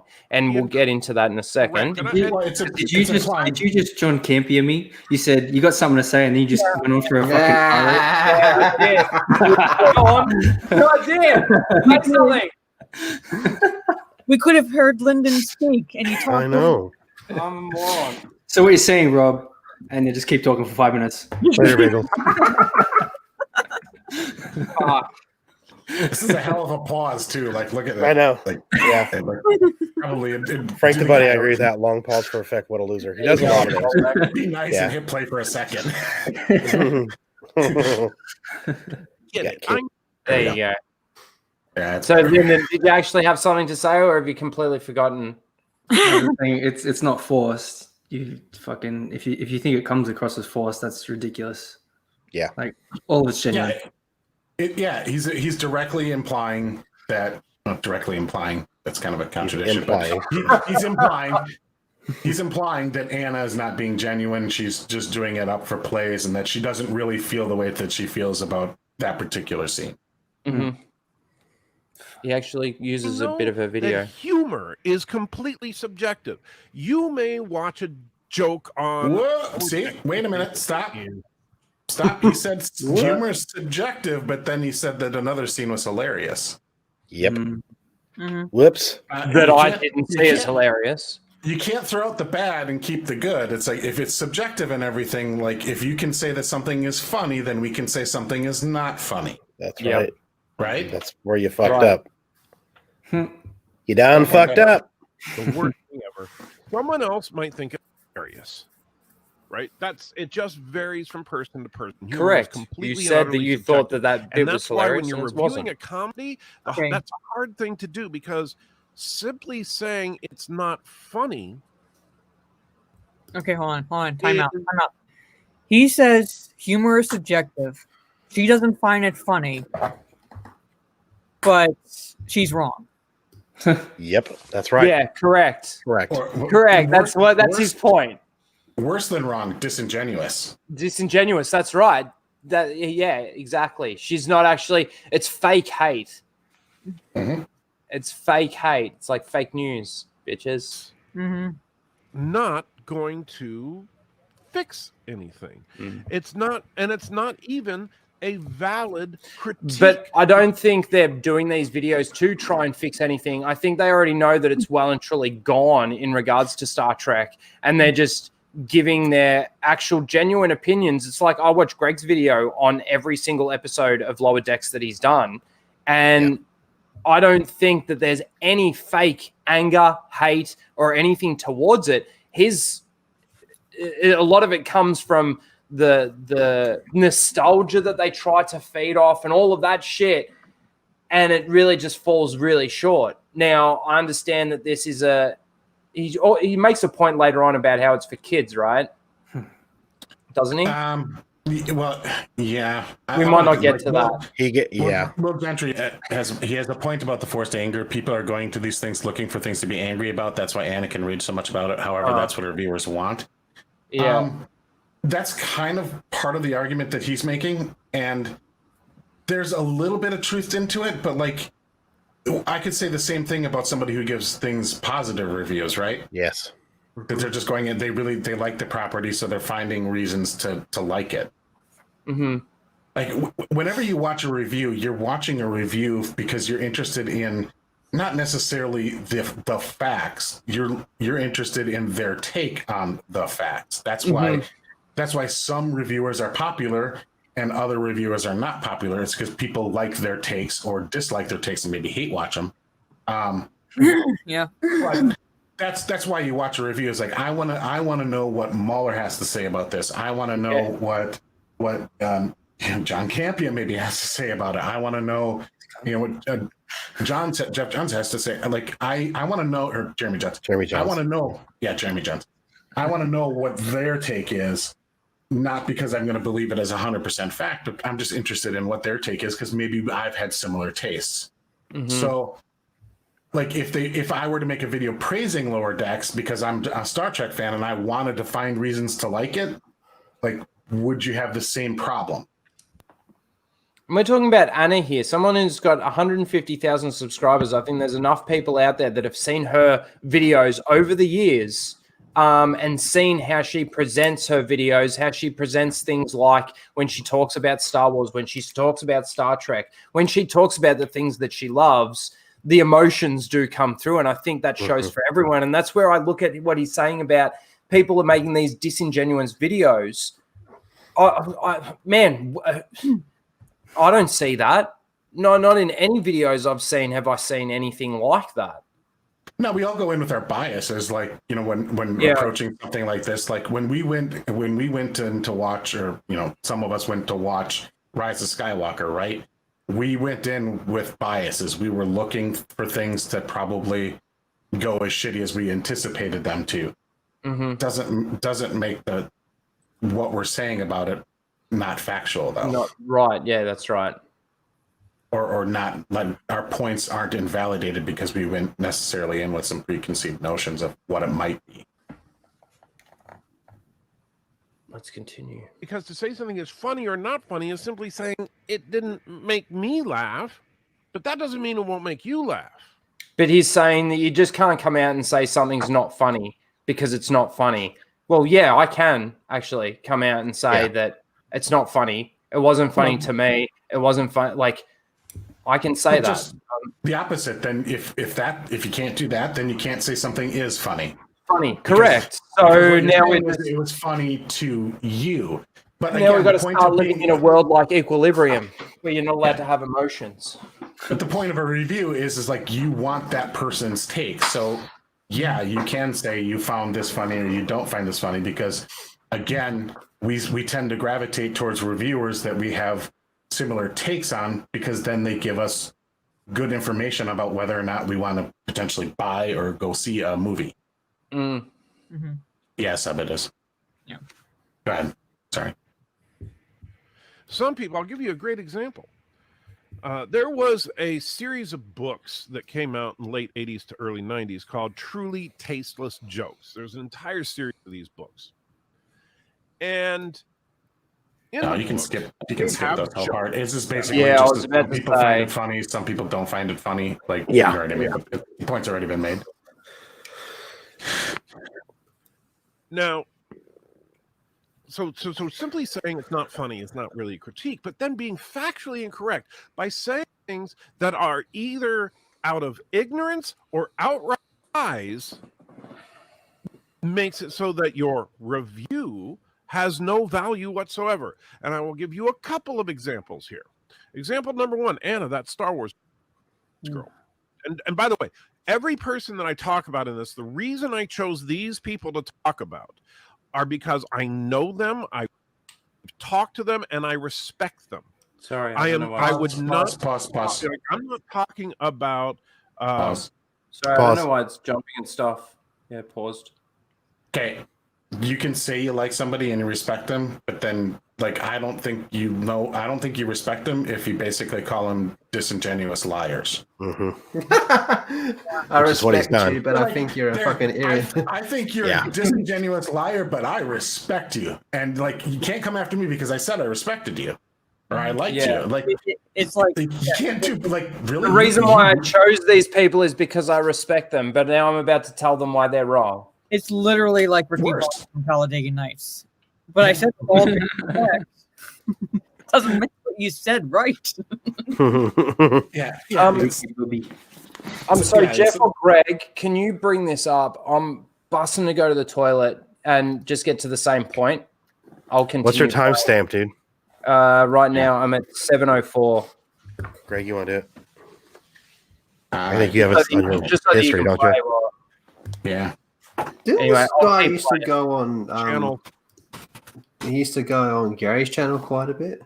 Yeah, he's been around some of the. Apparently, he helped Doomcock get a few numbers when Doomcock was just starting off, and he came on to Andy Trekker's streams and stuff like this. And well, the split was like Andy Trekker doesn't like, they had something in common with a dislike for Discovery, but then I think the split is that he was all right with Picard. I think I don't watch Andy Trekker's videos, so I'm not sure, but. Yeah, this is the first video of his that I've ever watched.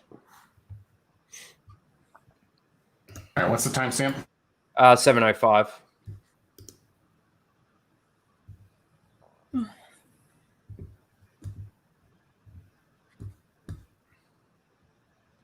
Sorry, guys.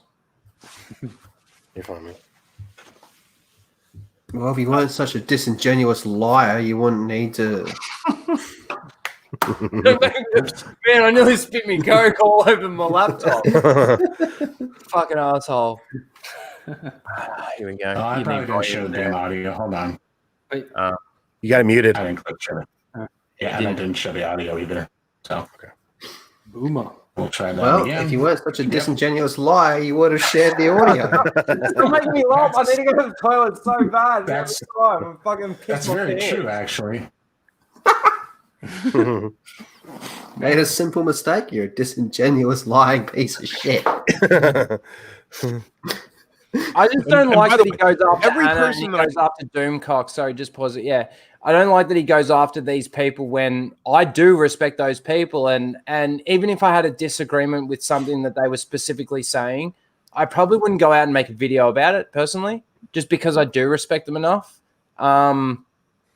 Anyway. Well, again, you can make a video making a counterpoint if you disagree with their take on something, but if the counter take is you're a disingenuous liar, that's a little different story. Shaward's theory is completely different from me. I'll go after him every day of the week. Anyway. I've got a challenge for you, Ryno. The reason I chose... I want 3 Shield Wars hate videos over the next 3 weeks.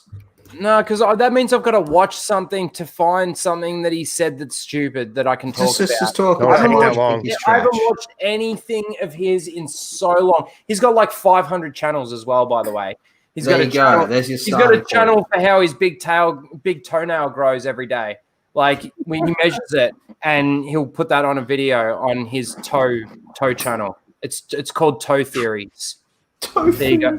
There you go. Apollo, subscribe. Toe Theory real? Yeah.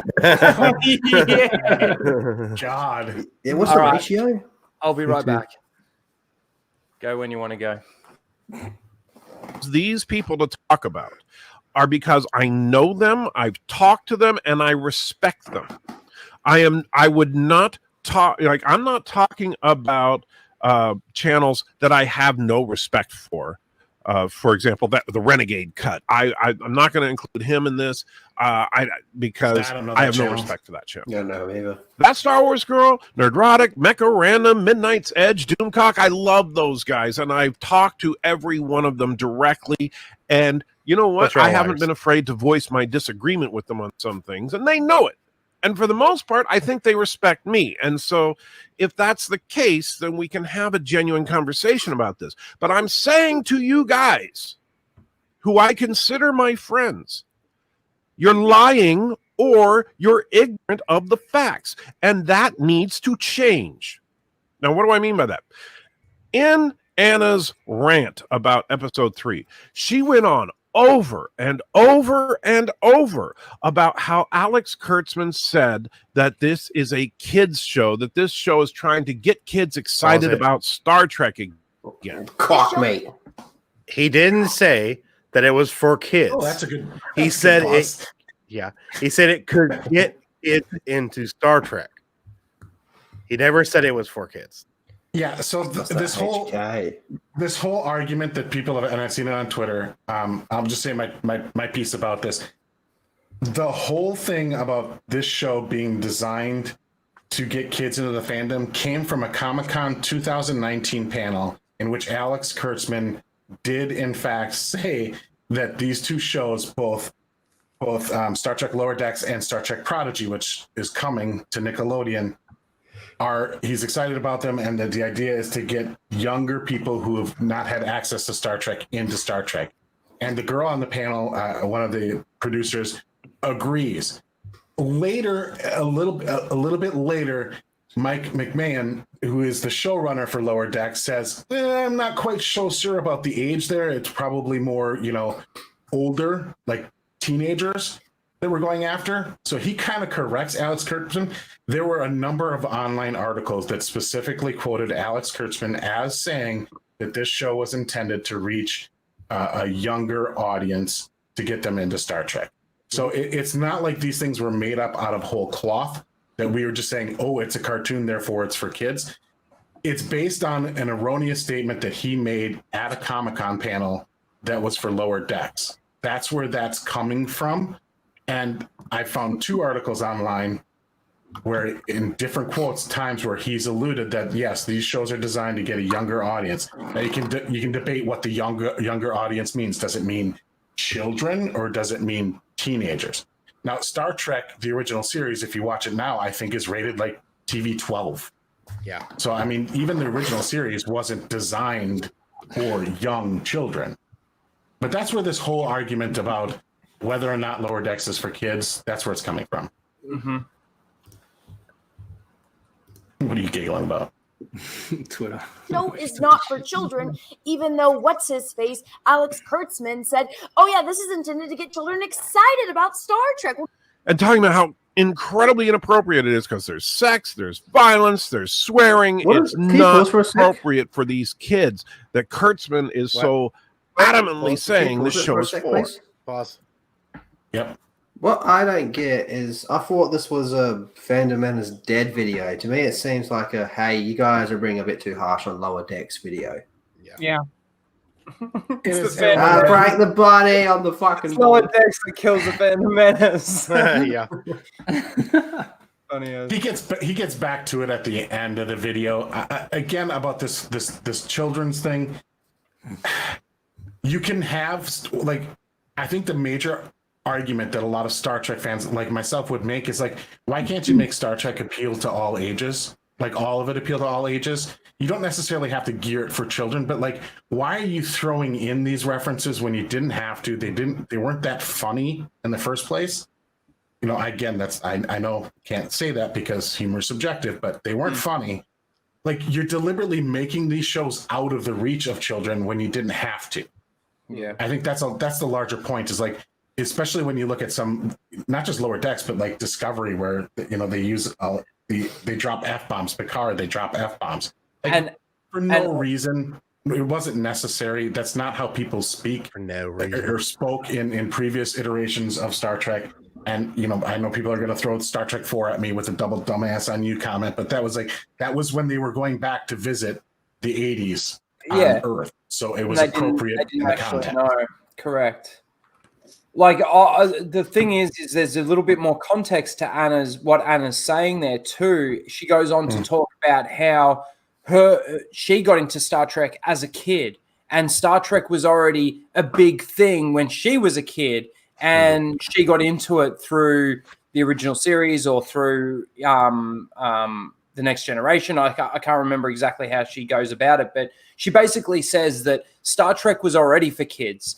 They're now using this narrative that, we're trying to get more kids into it. Well, all you have to keep doing it's the same thing with Star Wars. All you have to keep doing is keep telling the stories, and the next generations of kids from the fans will come, and it's that whole thing. It's a stupid premise to begin with. But anyway,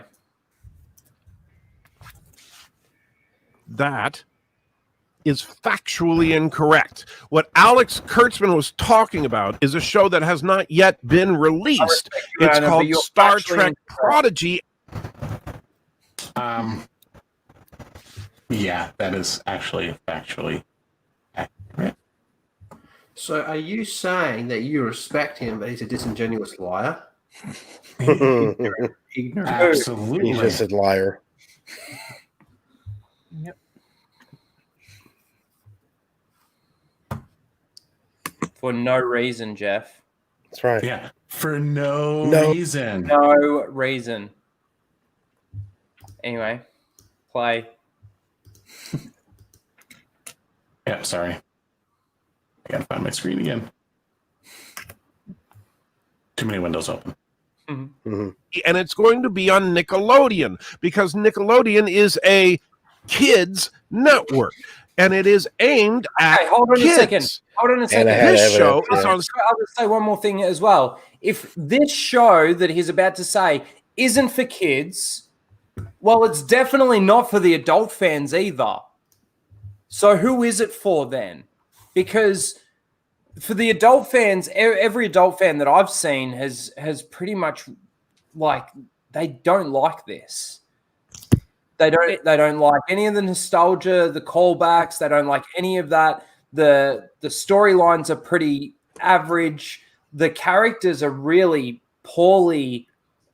Anna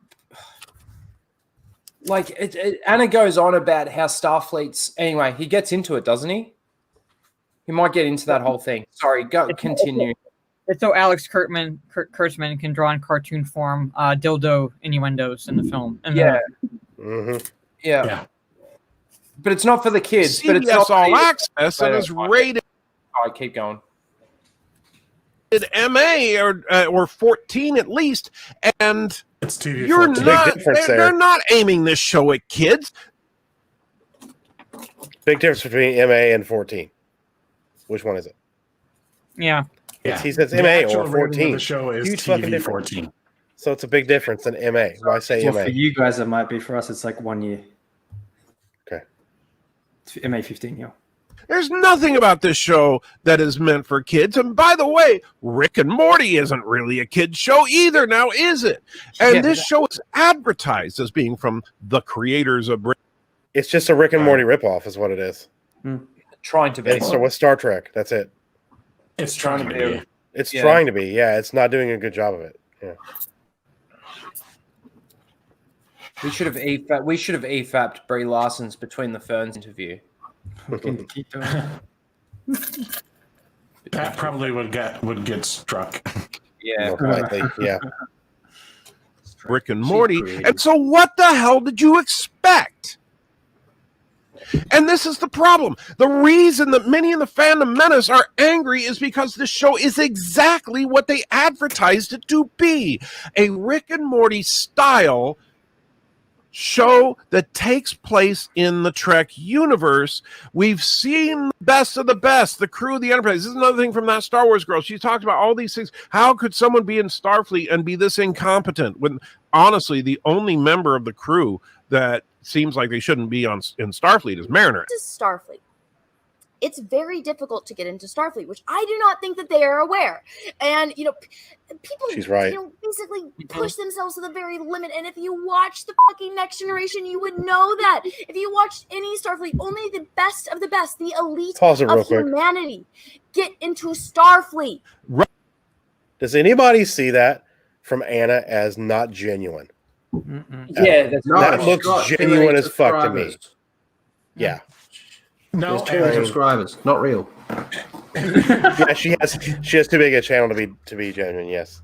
Yeah. And she's correct. They have portrayed it as not just difficult to get on the Enterprise, which is the elite of the elite. It's the flagship of the fleet, but it's difficult to get into Starfleet in general. Like Wesley Crusher didn't just get accepted in, and he was like Superboy Wonder in the Next Generation, the first couple seasons.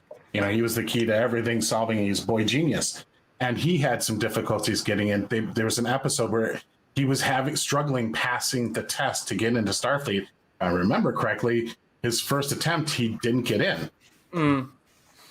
And this idea that only the Enterprise is out there doing good shit, or there's an elite group of just a couple vessels that have good crews, and then the rest of Starfleet's just a bunch of complete morons. Yeah. I'm sorry, that's not the Star Trek world that I've envisioned or that has been presented to us in the past. Like these others, like when the Enterprise came across another Starfleet vessel, it wasn't like a party barge. Correct. Well, he tries to make the point that only the Enterprise had the best of the best, and that might have been the case, but the people on all the other ships were still qualified and passed through stuff at Academy, and you know that they still had to be competent crew members. Anyway. And anyway, he makes that point here, and I just think that's a ridiculous point as well. It is. And I will say, in addition, Mariner's not the only character that doesn't belong on the ship. The other characters, with the exception of maybe Rutherford, I would say don't belong either. The bridge crew is they're all assholes. They mistreat the people of the lower decks like there's some sort of class system aboard these starships. Like, go out of their way to mistreat them and kind of put them down. It's warp time. They're egotistical. They want to hog credit for things that they didn't do. They're obsessed about their own reputation. The captain is not at least so far, and now we're 4 episodes in, but he made this video when there was only 3 episodes. The captain's not a good a captain of good character, and neither in this last episode, the captain of the other ship was not a character of virtue either. He was a bit of an idiot. Like, everybody's just an idiot. And Jack Ransom in episode 3 was the only one that really came across as finally okay, it looked a little bit like a Starfleet officer. You know, he kicked some ass, took responsibility, was willing to put his life on the line for his away team. Which is very contradictory to the character that he was in the first episode, where he's just basically this careless dude bro. Yeah. But anyway, sorry. Rutherford, Tindy, and Boimir all are excellent examples of a new young Starfleet recruit who wants to do better. Wrong. Tindy's Mariner is the only one that shouldn't be there, and I do think it's nepotism is the only reason she's there, because her dad is an admiral, her mom is a captain, and both of them are I horrible. wouldn't get you to Starfleet. And her mother goes out of her way to try and get rid of her. And her dad will do anything to keep her on the ship so that he doesn't have to take care of her. Yeah, they don't like her very much. Exactly, they don't even like her. Yeah. Just like the only reason Wesley Crusher was an ensign before he even went to the academy is because he happened to be the son of Beverly Crusher, who Captain Picard killed his father and had a crush on his mother. Okay, Picard didn't murder Jack Crusher.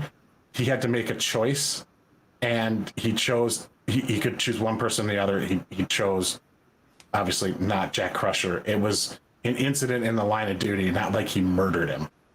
This is a fake hate video. All right, nepotism is a real thing, and that's why Mariner's on the ship, in my opinion. But when you start talking about how these people don't belong in Starfleet because they're not incredibly elite, skilled, and all that. You're confusing Starfleet with the Enterprise. And that's a problem. The Enterprise in the original series, while it was only one like of 12, I said, there's still on the other ships, other than the Enterprise, the people Voyager, that Deep were Space Nine. the crew and the people that had to be at those space stations or whatever had to go through, I'm sure, severe testing through Starfleet Academy and actually pass and actually be competent at their jobs and actually honor the chain of command as well, which is another thing that this show really shits all over, is the chain of command. Anyway, continue. That's my point. I just think he's been 12 ships with all became known after its 5-year mission as being the only ship that survived the 5-year mission. All the other ships were destroyed. And if you don't believe me, go back and rewatch the animated series or the original series. The other 11, of course, my phone goes off. The other 11 starships that are built, the Constitution class fleet that was built. Idiot. The Enterprise is the only one that made it through its 5-year mission in the Kirk era. And so the Enterprise became synonymous with the best of the best. And so that's why we have things like Ensign Gomez in The Next Generation, who fought tooth and nail to get a posting on the Enterprise because she wanted to be on the ship that was out there making first contact, that was out there exploring strange new worlds, that was out there on the fringe of what was going on. The Cerritos is not that. The Cerritos is the exact opposite. They are the mundane. They are the average or below average. They are not the best of the best. They don't have the best captain, the best first officer, and they certainly don't have the best ensigns in Starfleet. But they still need to have competent. They have ones, one ones ensign that could truly. Yeah, they still have to have competent things, and like it's still hard to get into Starfleet. So you're out of all the people in the galaxy, you are elite, and then the Enterprise is the elite of the elite. Like Will Gentry had to say, you got to be competent to be into Starfleet. Correct. That's the point Anna's making. Mm-hmm. That's exactly right. Oops. Truly excel, and that's Boromir. Now, that's the critique on Anna getting the facts wrong. Let me talk to you about what really bothered me more than anything else of this latest wave of reviews from the Phantom Menace. And that is a person that I truly love, that I respect, that that I cared about from long before he became a common. Let me tell you how much I figure. respect In fact, the him first time I talked to this person, I had more subs than him, and I sent him a message saying, "Hey, you should come on my channel sometime. Maybe I can get you some more subs." And that person is Overlord DVD, better known as Doomcock. I love the guy. I think he's a great guy. I love his style. I love the persona he's created. I love almost everything about his channel. But that review pissed me off. And the reason that review pissed me off is because he outright lied to his audience. And I know it for a fact. I respect him, but he outright lied. And he respects somebody that's an outright liar. And okay, that makes it cool. It really bothers me. And I understand the reason that many in the Phantom Menace are ranting and about Lower Decks is not because first of all, none of them are paying that much attention to it, because they give it a superficial viewing and then they look for things they can rant about rather than actually paying attention to what they're trying to do.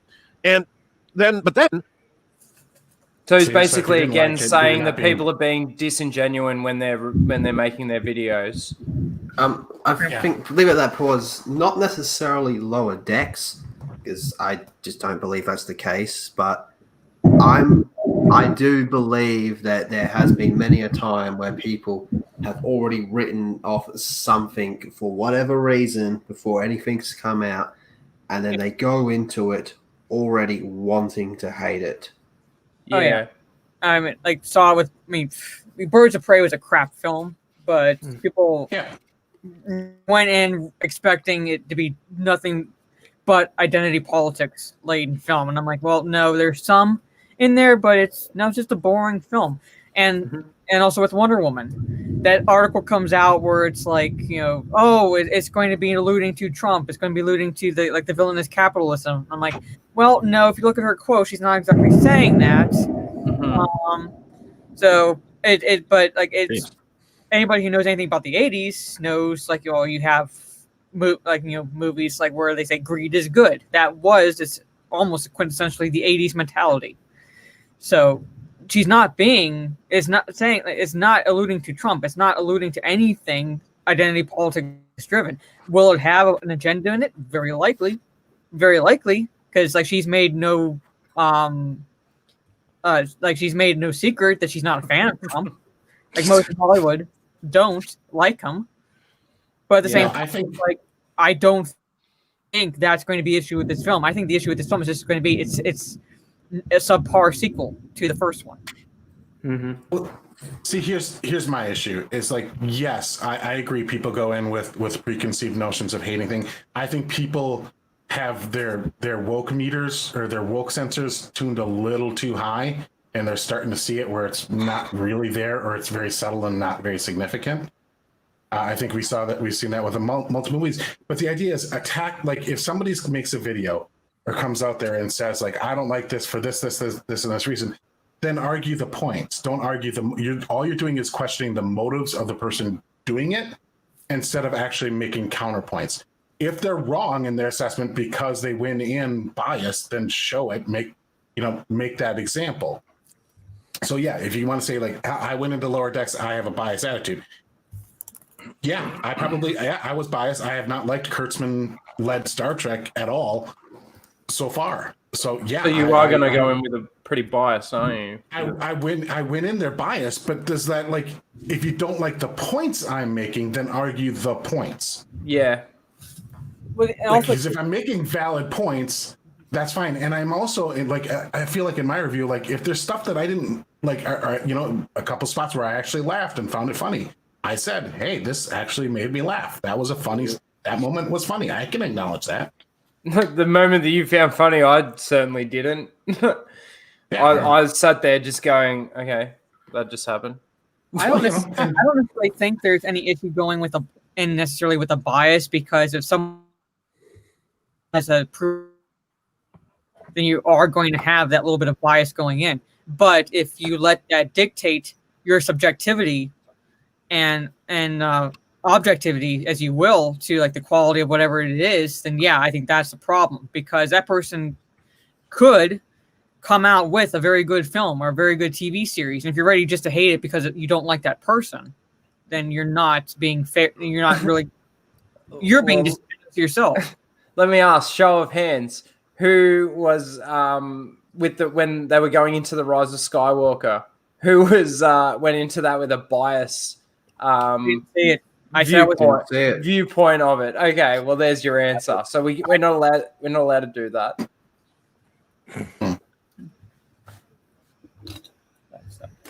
They have to say these things in order to keep their numbers up. I understand why I only have 14,000 subscribers compared to 100,000, 200,000 like we see in some people in the Phantom Menace. Oh, a bit of jealousy, a bit okay. I bet just chase his ass, doesn't it?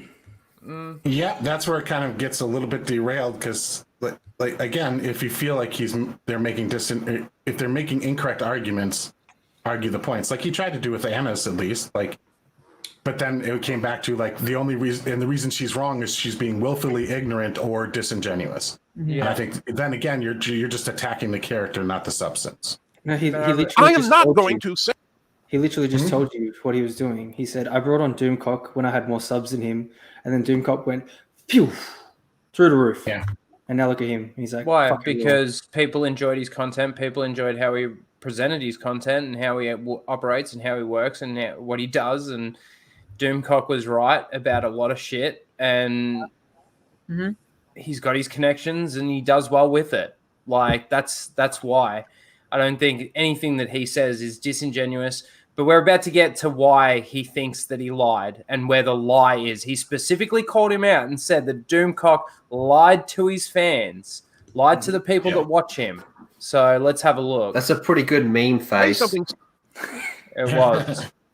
Sucks when I genuinely don't think it sucks. And I'm not going to say something is great when I genuinely don't think it's great. And you know I what? don't think any of these people do. No. Lower Decks is not the best. Episode 3 was pretty damn funny. Not really. No. But what about? You're not allowed to make that point, by the way, because humor's subjective. Just Why? point that out Well, here's again. what he said. Is this in keeping with Gene Roddenberry's values? Is this in any way okay? He talked about how Lower Decks is That's a pretty small thing to lie about. A desecration, if you will, of the Roddenberry vision trek. You know, Gene Roddenberry will be turning over, and Doomcock does this a lot. I've seen him do it several times now when referring to either Discovery, Picard, or now Lower Decks. That this, this is stomping on Gene Roddenberry's vision. Oh my God, Gene Roddenberry must be turning over in his grave. Oh no, when Doomcock knows damn well that Gene Roddenberry did not have a vision. He gets angry. Except for dollars. He gets triggered. He gets triggered because Doomcock thinks that Gene Roddenberry would not like this show. And also, again, normie, I know a little bit about Gene Roddenberry. I don't think he would like this show.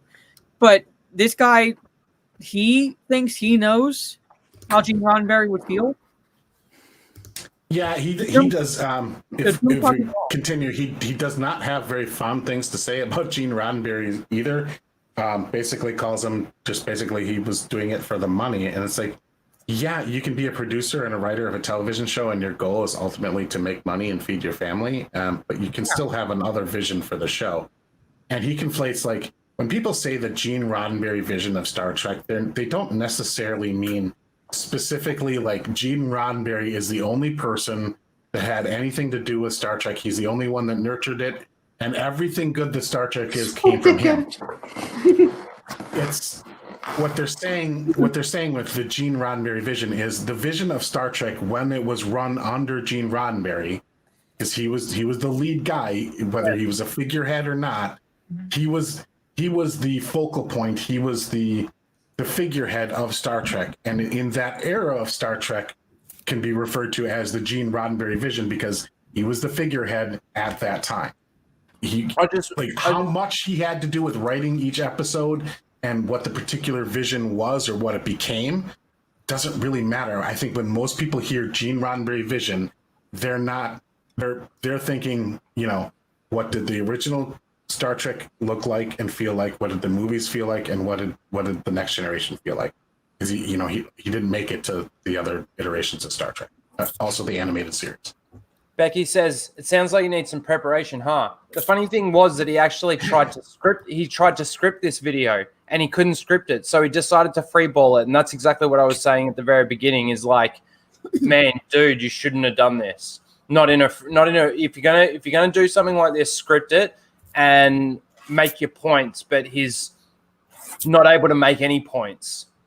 And all the points that he's making are very they're subjective, aren't they? I don't know the word. All I'm getting so far is he just doesn't like Anna's review, and now he's starting to say he doesn't like Doomcock's review. I think at the start, when he had some critiques of Phantom Menace, I'd say I agreed about 50% of them, but it's just turned into a salt fest. Yeah. Yeah. And can we say his opinion is entirely subjective, like humor? Well, that's like he goes into some evidence here of like what Gene Roddenberry did not have this vision of this brilliant multicultural society.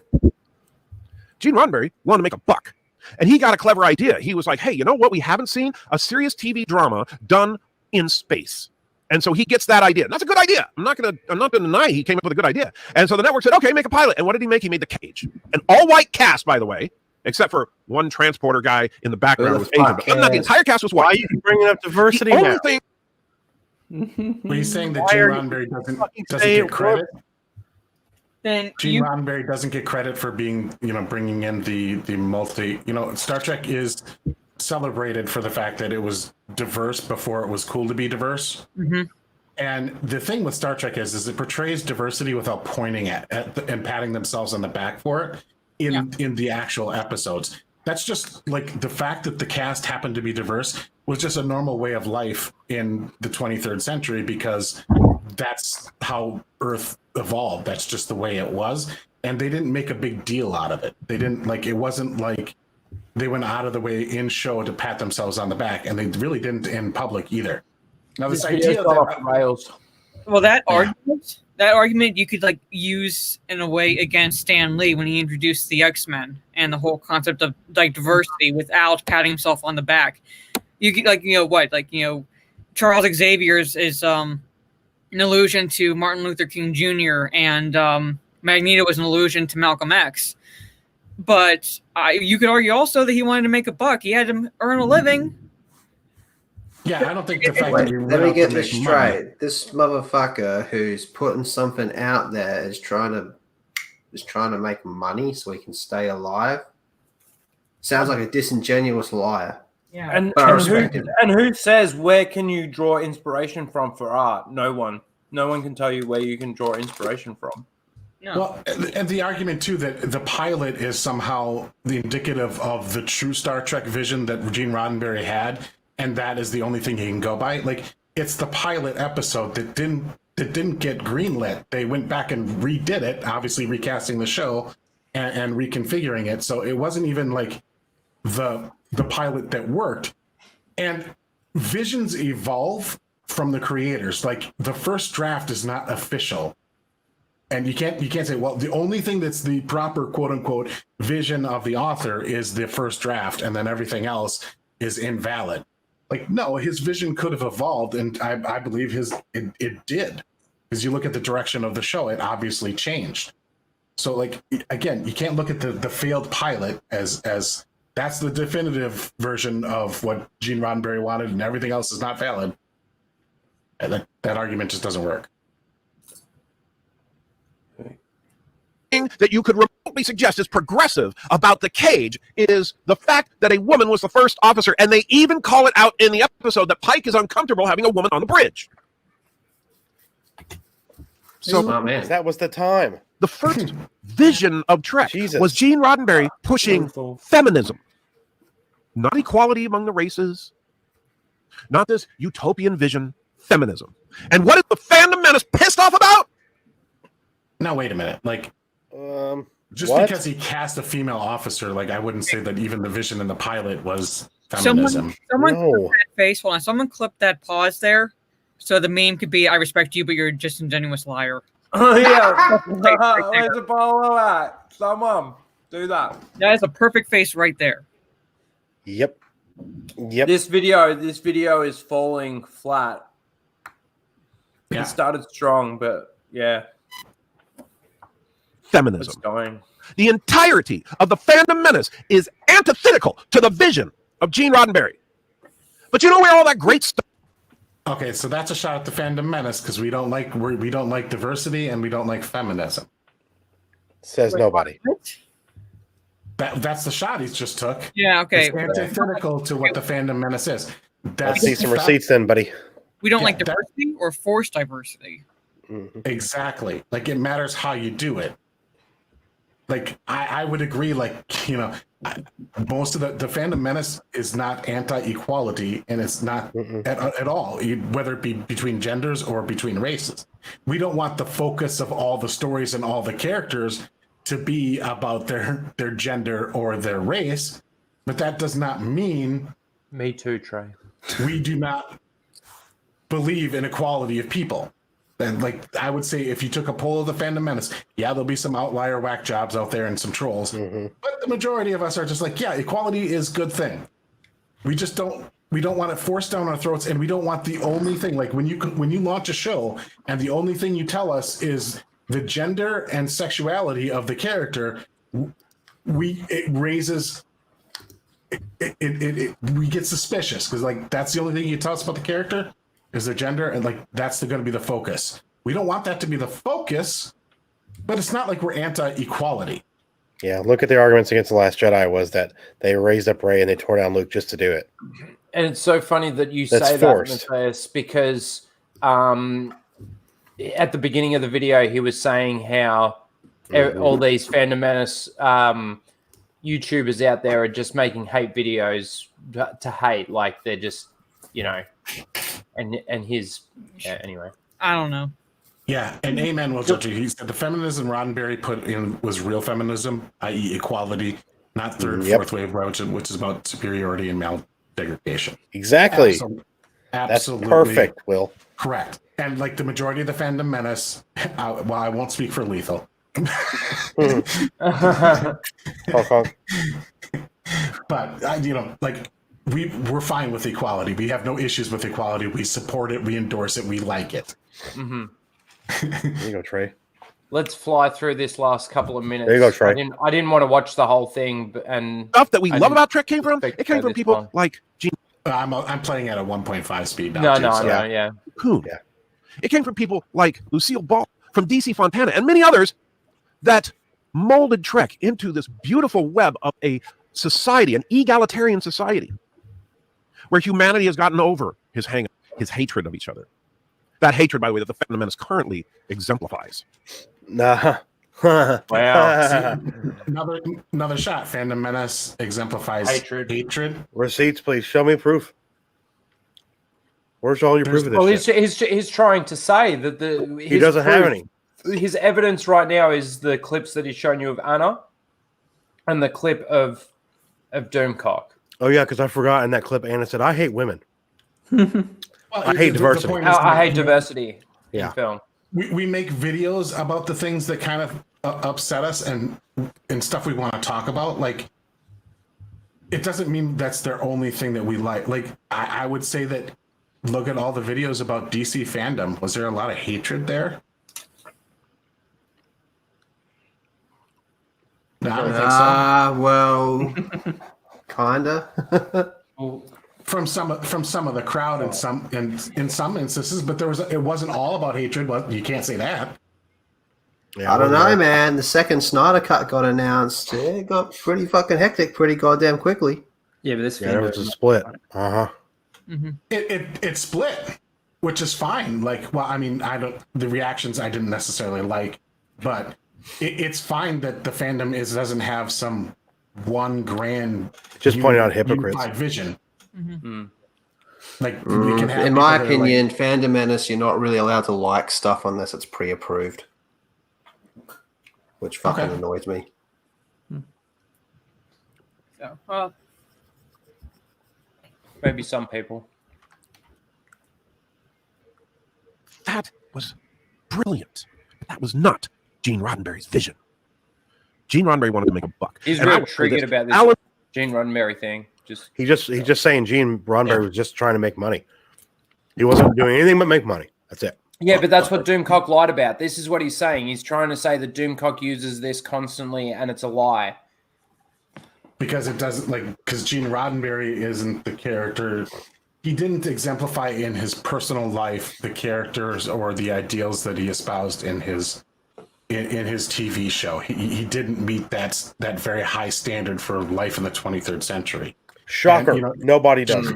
He credits people like Lucille Ball, whose production company was financially involved with the show, and then DC Fontana, which is probably one of the best show writers that the show had. Not probably, pretty much is. But ultimately, it was still Gene Roddenberry running the ship. And DC Fontana couldn't skip over his head and put out an episode that he didn't give a stamp of approval on, right? Mm-hmm. Mm-hmm. Dean Foster. If you don't know that name, Dean Foster, I would be very surprised if you call yourself a Trekkie or a Trekker and you don't know the name Alan Dean Foster. He wrote many Star Trek stories that may not be in the series, but appeared in other mediums. Or you're defending this show and trying to blame the Phantom Menace for the hatred of this show. Mm-hmm. Yeah. He wrote novelizations of some of the Star Trek films. He also wrote a brilliant back in the 70s called Star Trek Log 1, Log 2, Log 3 that were novelizations of the animated series, and it goes way further than where any of the episodes in the animated series goes. You should check them out. I had all of those books when I was a kid and loved them.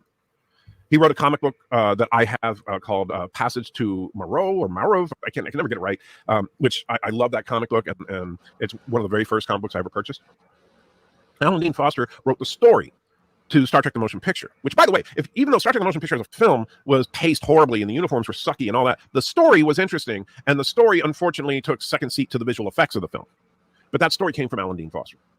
And you know what? Alan Dean Foster, one of the best sci-fi writers that is still alive.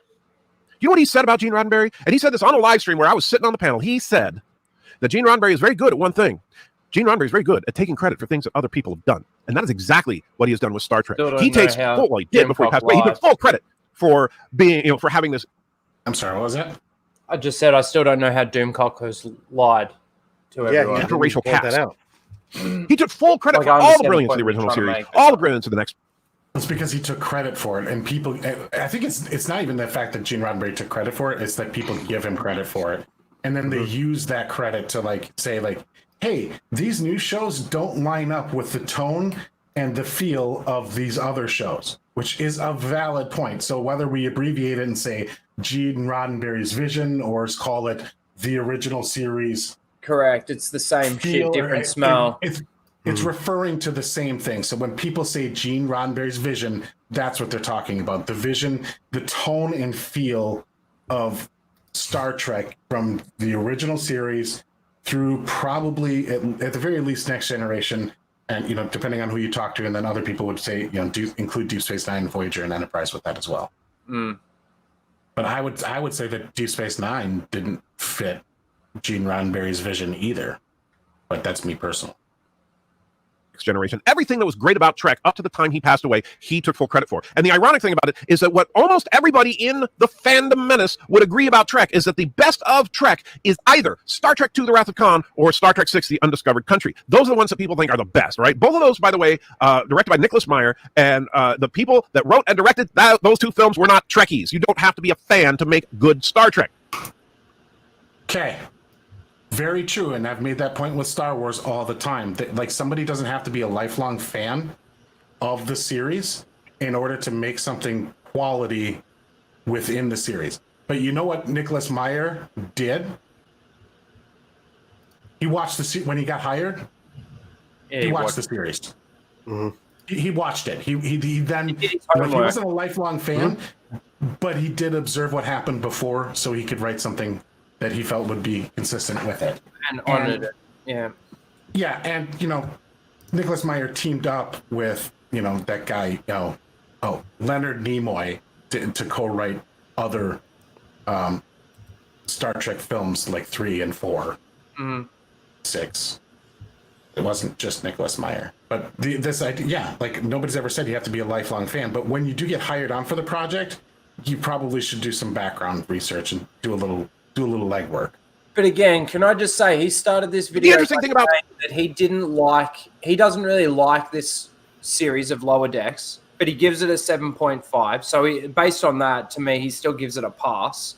And his criticisms towards these specific people, but then he's thrown a blanket over the entire fandom menace in the same sentence. Are falling so flat. He still hasn't really given me a good enough reason for me to go, hang on a second, Anna was wrong or Doomcock was wrong in what they said. Anyway, or that they're being disingenuous and they don't really feel the way they feel. Star Trek 2 and Star Trek 6 to me is that Gene Roddenberry hated them both. Hated them with a passion, in fact. Because the Federation was portrayed as the military. Oh my God. You mean that the sole law enforcement agency of the Federation is the military? Well, yeah, of course. It's the Space Navy. Who cares? Why is that a big deal? Because, Gene Roddenberry believed in a system that didn't have military. Gene Roddenberry was a far left SJW. He was exactly the kind of person that the fandom menace. No, see, again, you're conflating SJW with people who believe in equality. I don't think everybody who believes in equality is an SJW. And anybody who just says that they believe in equality doesn't make them an SJW. It's their other behaviors that make them SJWs. People are throwing SJW around way too loosely these days. Yeah. Would be disgusted by. He is when people start talking about how, Gene Roddenberry would have hated this, almost every time they say that, it's something that Gene Roddenberry would have loved. Gene Roddenberry would have loved Michael Burnham. Bull fucking shit. Michael Burnham in her first episode committed mutiny and started a war. You said that Gene Roddenberry didn't like Wrath of Khan. I don't think he would have loved Michael Burnham just because Michael Burnham's a woman. He would have hated that character probably pretty passionately. I guess you'd have to watch Discovery really to understand how bad that character is. But like literally her first episode, she commits mutiny, like nerve pinches, the captain puts her unconscious and orders her ship to fire on a Klingon ship when they're not at war and the Klingons haven't fired first. That was Michael Burnham's strategy. And by the way, that and she got this information from a long distance mind meld with Sarek. Just absurd. Awesome. Oh yeah, like it's not just the Force that can teleport across the galaxy and do It's Skype a Vulcan mind meld. The mind meld can do that. Mind melds work the same way. Nice. Yeah. He absolutely would love Michael Burnham. He would probably love Raffi from Picard. He would love all the stuff that. From what I'm hearing, I don't think so. No, he would not have liked Raffi either. I don't think. Like Raffi is a very hollow character. She's a stereotype and a caricature, not a real, like an undeveloped. She's an alcoholic single mom, / drug addict. Yeah, no, I don't think he would have really particularly liked her. People say he would hate because he was an SJW. But we want to pretend that he was the creator of Star Trek II. We want to pretend that he was the creator of Best of Both Worlds or Chain of Command. Those are the episodes that he didn't like from Next Generation, by the way. Yeah, and he likes really crappy ones too. That he would think that Deep Space Nine was brilliant. He would have hated Deep Space Nine. In fact, while he died before Deep Space Nine was produced, he was against the concept of Deep Space Nine. Gene Roddenberry is the opposite of the Phantom Menace, and Doomcock has the gall. No, he's not. Oh, now he's getting vicious. I think the knowing this so well because he starting to wear off. What's Sorry, that? Mara, what was I think that? I think the aloe he used on his butthurt is starting to wear off. Yeah, I think so too. Doomcock has the gall. Knowing this full well, because he told it to me on a stream, and I've heard him say it multiple times. He knows full well that Gene Roddenberry is not responsible for the vision that is Star Trek. And yet, what does he say over and over and over? How this is a desecration of the Gene Roddenberry vision. Okay, so you agree that there's a vision that Star Trek had. Yep. You just don't like it being called Gene Roddenberry's vision.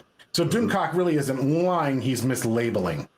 Yes. What the vision is. It's from a certain point of view. Huge difference. It's from a certain point of view. Yeah. He recategorized. It's not even. It's the same point of view. It's just like he used the wrong label. Yes. Like it's from a different sort of label. If he used a different phrase instead of Gene Roddenberry's vision, if he just said Star Trek vision or original series vision, then you'd have no problem with it. Doomcock has the gall. Yeah, the gall. That is an outright lie to your face. Oh. No, it's not. And what do people do? They swallow it up. They call me a troll. They call me an SJW or whatever, just because I'm not willing to lie to you. You're just a butthurt asshole. That's what you are. Yeah, because he hasn't grown like he has, Doomcock. Sick. There goes sick. It's sick that he came on when Hey, he only had 1,000 this subs. shit out. If I actually had a card saying as a member of the Phantom 14,000 Menace subs. today, I would burn it. Oh, would you now? Good for I you. didn't hear that. We What don't. did he say? What? So I didn't hear that. What did he say? He said if I had a Phantom Menace card, he'd burn it. Look, I used to Like a say, membership I used card. to have the hashtag in my Twitter bio. I don't anymore, and those reasons are my own. I'm not going to make a public video about it. There are people I disagree with in the Phantom Menace that don't, I feel, represent my own personal views or my vision for what I want the Phantom Menace group to be.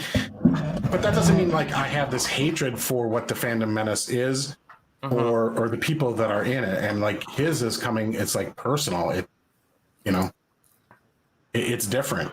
That wasn't even about the Phantom Menace. That was two people Not really. did a review he disagreed with. Why didn't he just do a that's all it rebuttal is. video? That should have just been a rebuttal video. Yeah.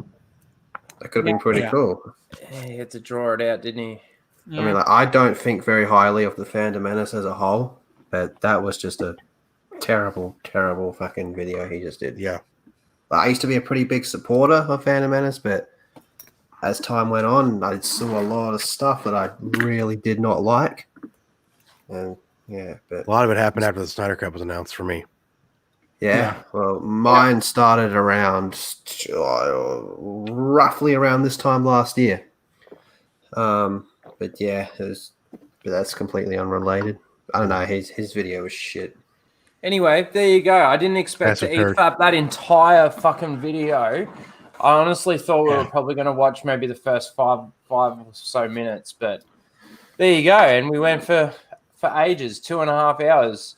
Don't you have another stream coming up soon, Lethal? You got to go soon, right? Geeks and Gamers or something? Gaming with Geeks? Don't you? That's tomorrow. Sorry. That's after our full Aussie stream. I'm full tripping. It's 2:30 in the morning. It's getting late. I'm going to wrap this up. Yeah. I'm going to wrap this up right now. And Lethal, let everyone know where they can find you and what you've got coming up, if anything. You will find me in bed and asleep in about 20 minutes. Pulling that long dong. Jeff, where can the people find you? And you got anything coming up? You can find me at the Geek Blend. I'll drop my link in the chat. But just our show tomorrow, and I got some other videos in the works. Probably drop something probably on Monday or Sunday. But then we're also doing tomorrow. Are you getting our show wrong too? Oh yeah, no, our show is tomorrow. What day is it? It's Friday. It's Friday. Yeah, it's Friday for us. Yeah, because you guys are Saturday night. Yeah. And then Sunday night, if you want to see some Star Trek, me and Greg and Open Airlock will be watching Star Trek on Sunday night. So. Oh yes, the original series. Check those out. Just come subscribe to my channel. You'll have fun. You like it. It's fun. Go and subscribe. Mara, thank you again for coming on so early in the morning over there. Or it's not really early, is it? Not anyway. Not too early. I guess circumstances, stars aligned. I was able to come on because I was actually in the wrong class. Yeah. We gotta. Yeah. But I mean, let the people know. What? Let the people know where they can find you. Sorry, you were about to do that. Yeah, I was about to do that actually. Can't be up. You can find me on Twitter under OG Mara Jade, YouTube under Jade Shadow, and Twitch under Jade_Fire. I keep it confusing so no one can find me apparently on either. I would have a video today because I try to do it every other day, but because of the mishap with the classes and doing this stream and then going to see the Bill and Ted movie in about a couple hours, I'm not really going to have time to record one. So I think what I might do today instead is maybe go live on Twitch later on and talk about my feelings of the movie if you are all interested, or just watching me go through Act 3 of Ghost of Tsushima. And so the only other thing I have coming up for YouTube is the Nerdy and the Lethal show at 10 p.m. tomorrow Eastern. If he shows up. If he shows up, yeah. And Greg, let everyone know where they can find you and what you've got coming up. You can find me on Twitter or on YouTube at Lost Jedi 22. I don't really have. I'm doing videos on, or review videos on Lower Decks. That's primarily what I do every week. And then, of course, Raging Geek Jedi show tomorrow night and Star Trek Watch Party on Sunday nights. Mm-hmm. And this show, do a lot more streaming than anything else. But yeah, I would appreciate it if everybody can go check out my channel, give me a subscription. That'd be awesome. Well, I do have a video coming out this weekend, by the way. I'm going to be reviewing Three Jokers. And we have been talking a little bit about Lower Decks, and he's been doing those Lower Decks reviews, so go and check those out. Lower especially dicks. Lower fucking dicks. And Lyndon, thanks for coming on. And where can the people find you, and what do you got coming up? What I got coming up? I have another stream. Fuck, I don't know. Footy streams? Yeah. I got one or maybe two today because the Swans are playing Port Adelaide and Giants are playing straight after, and there's another one after that. It's triple header, and then we got Full Aussie on Lethal's channel. Mm-hmm. So fucking hell, it's just awesome.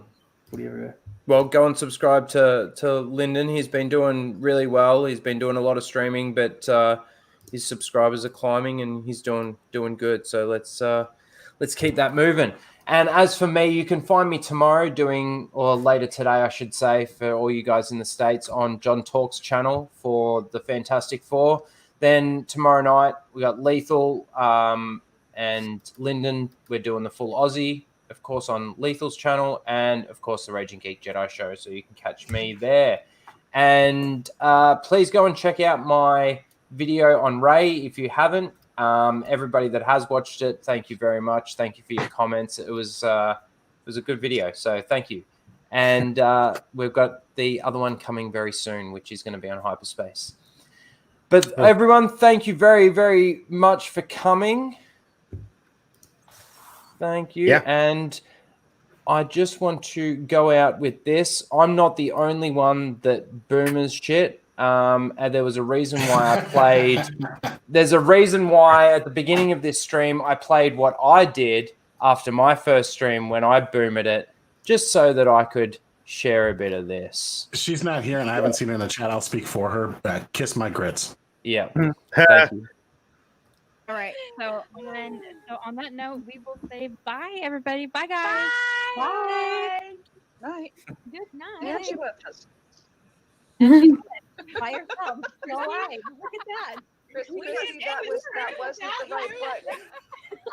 Oh my God, Chrissy canceled herself. Yeet. That was not the right button. I hit the wrong fucking button. All right.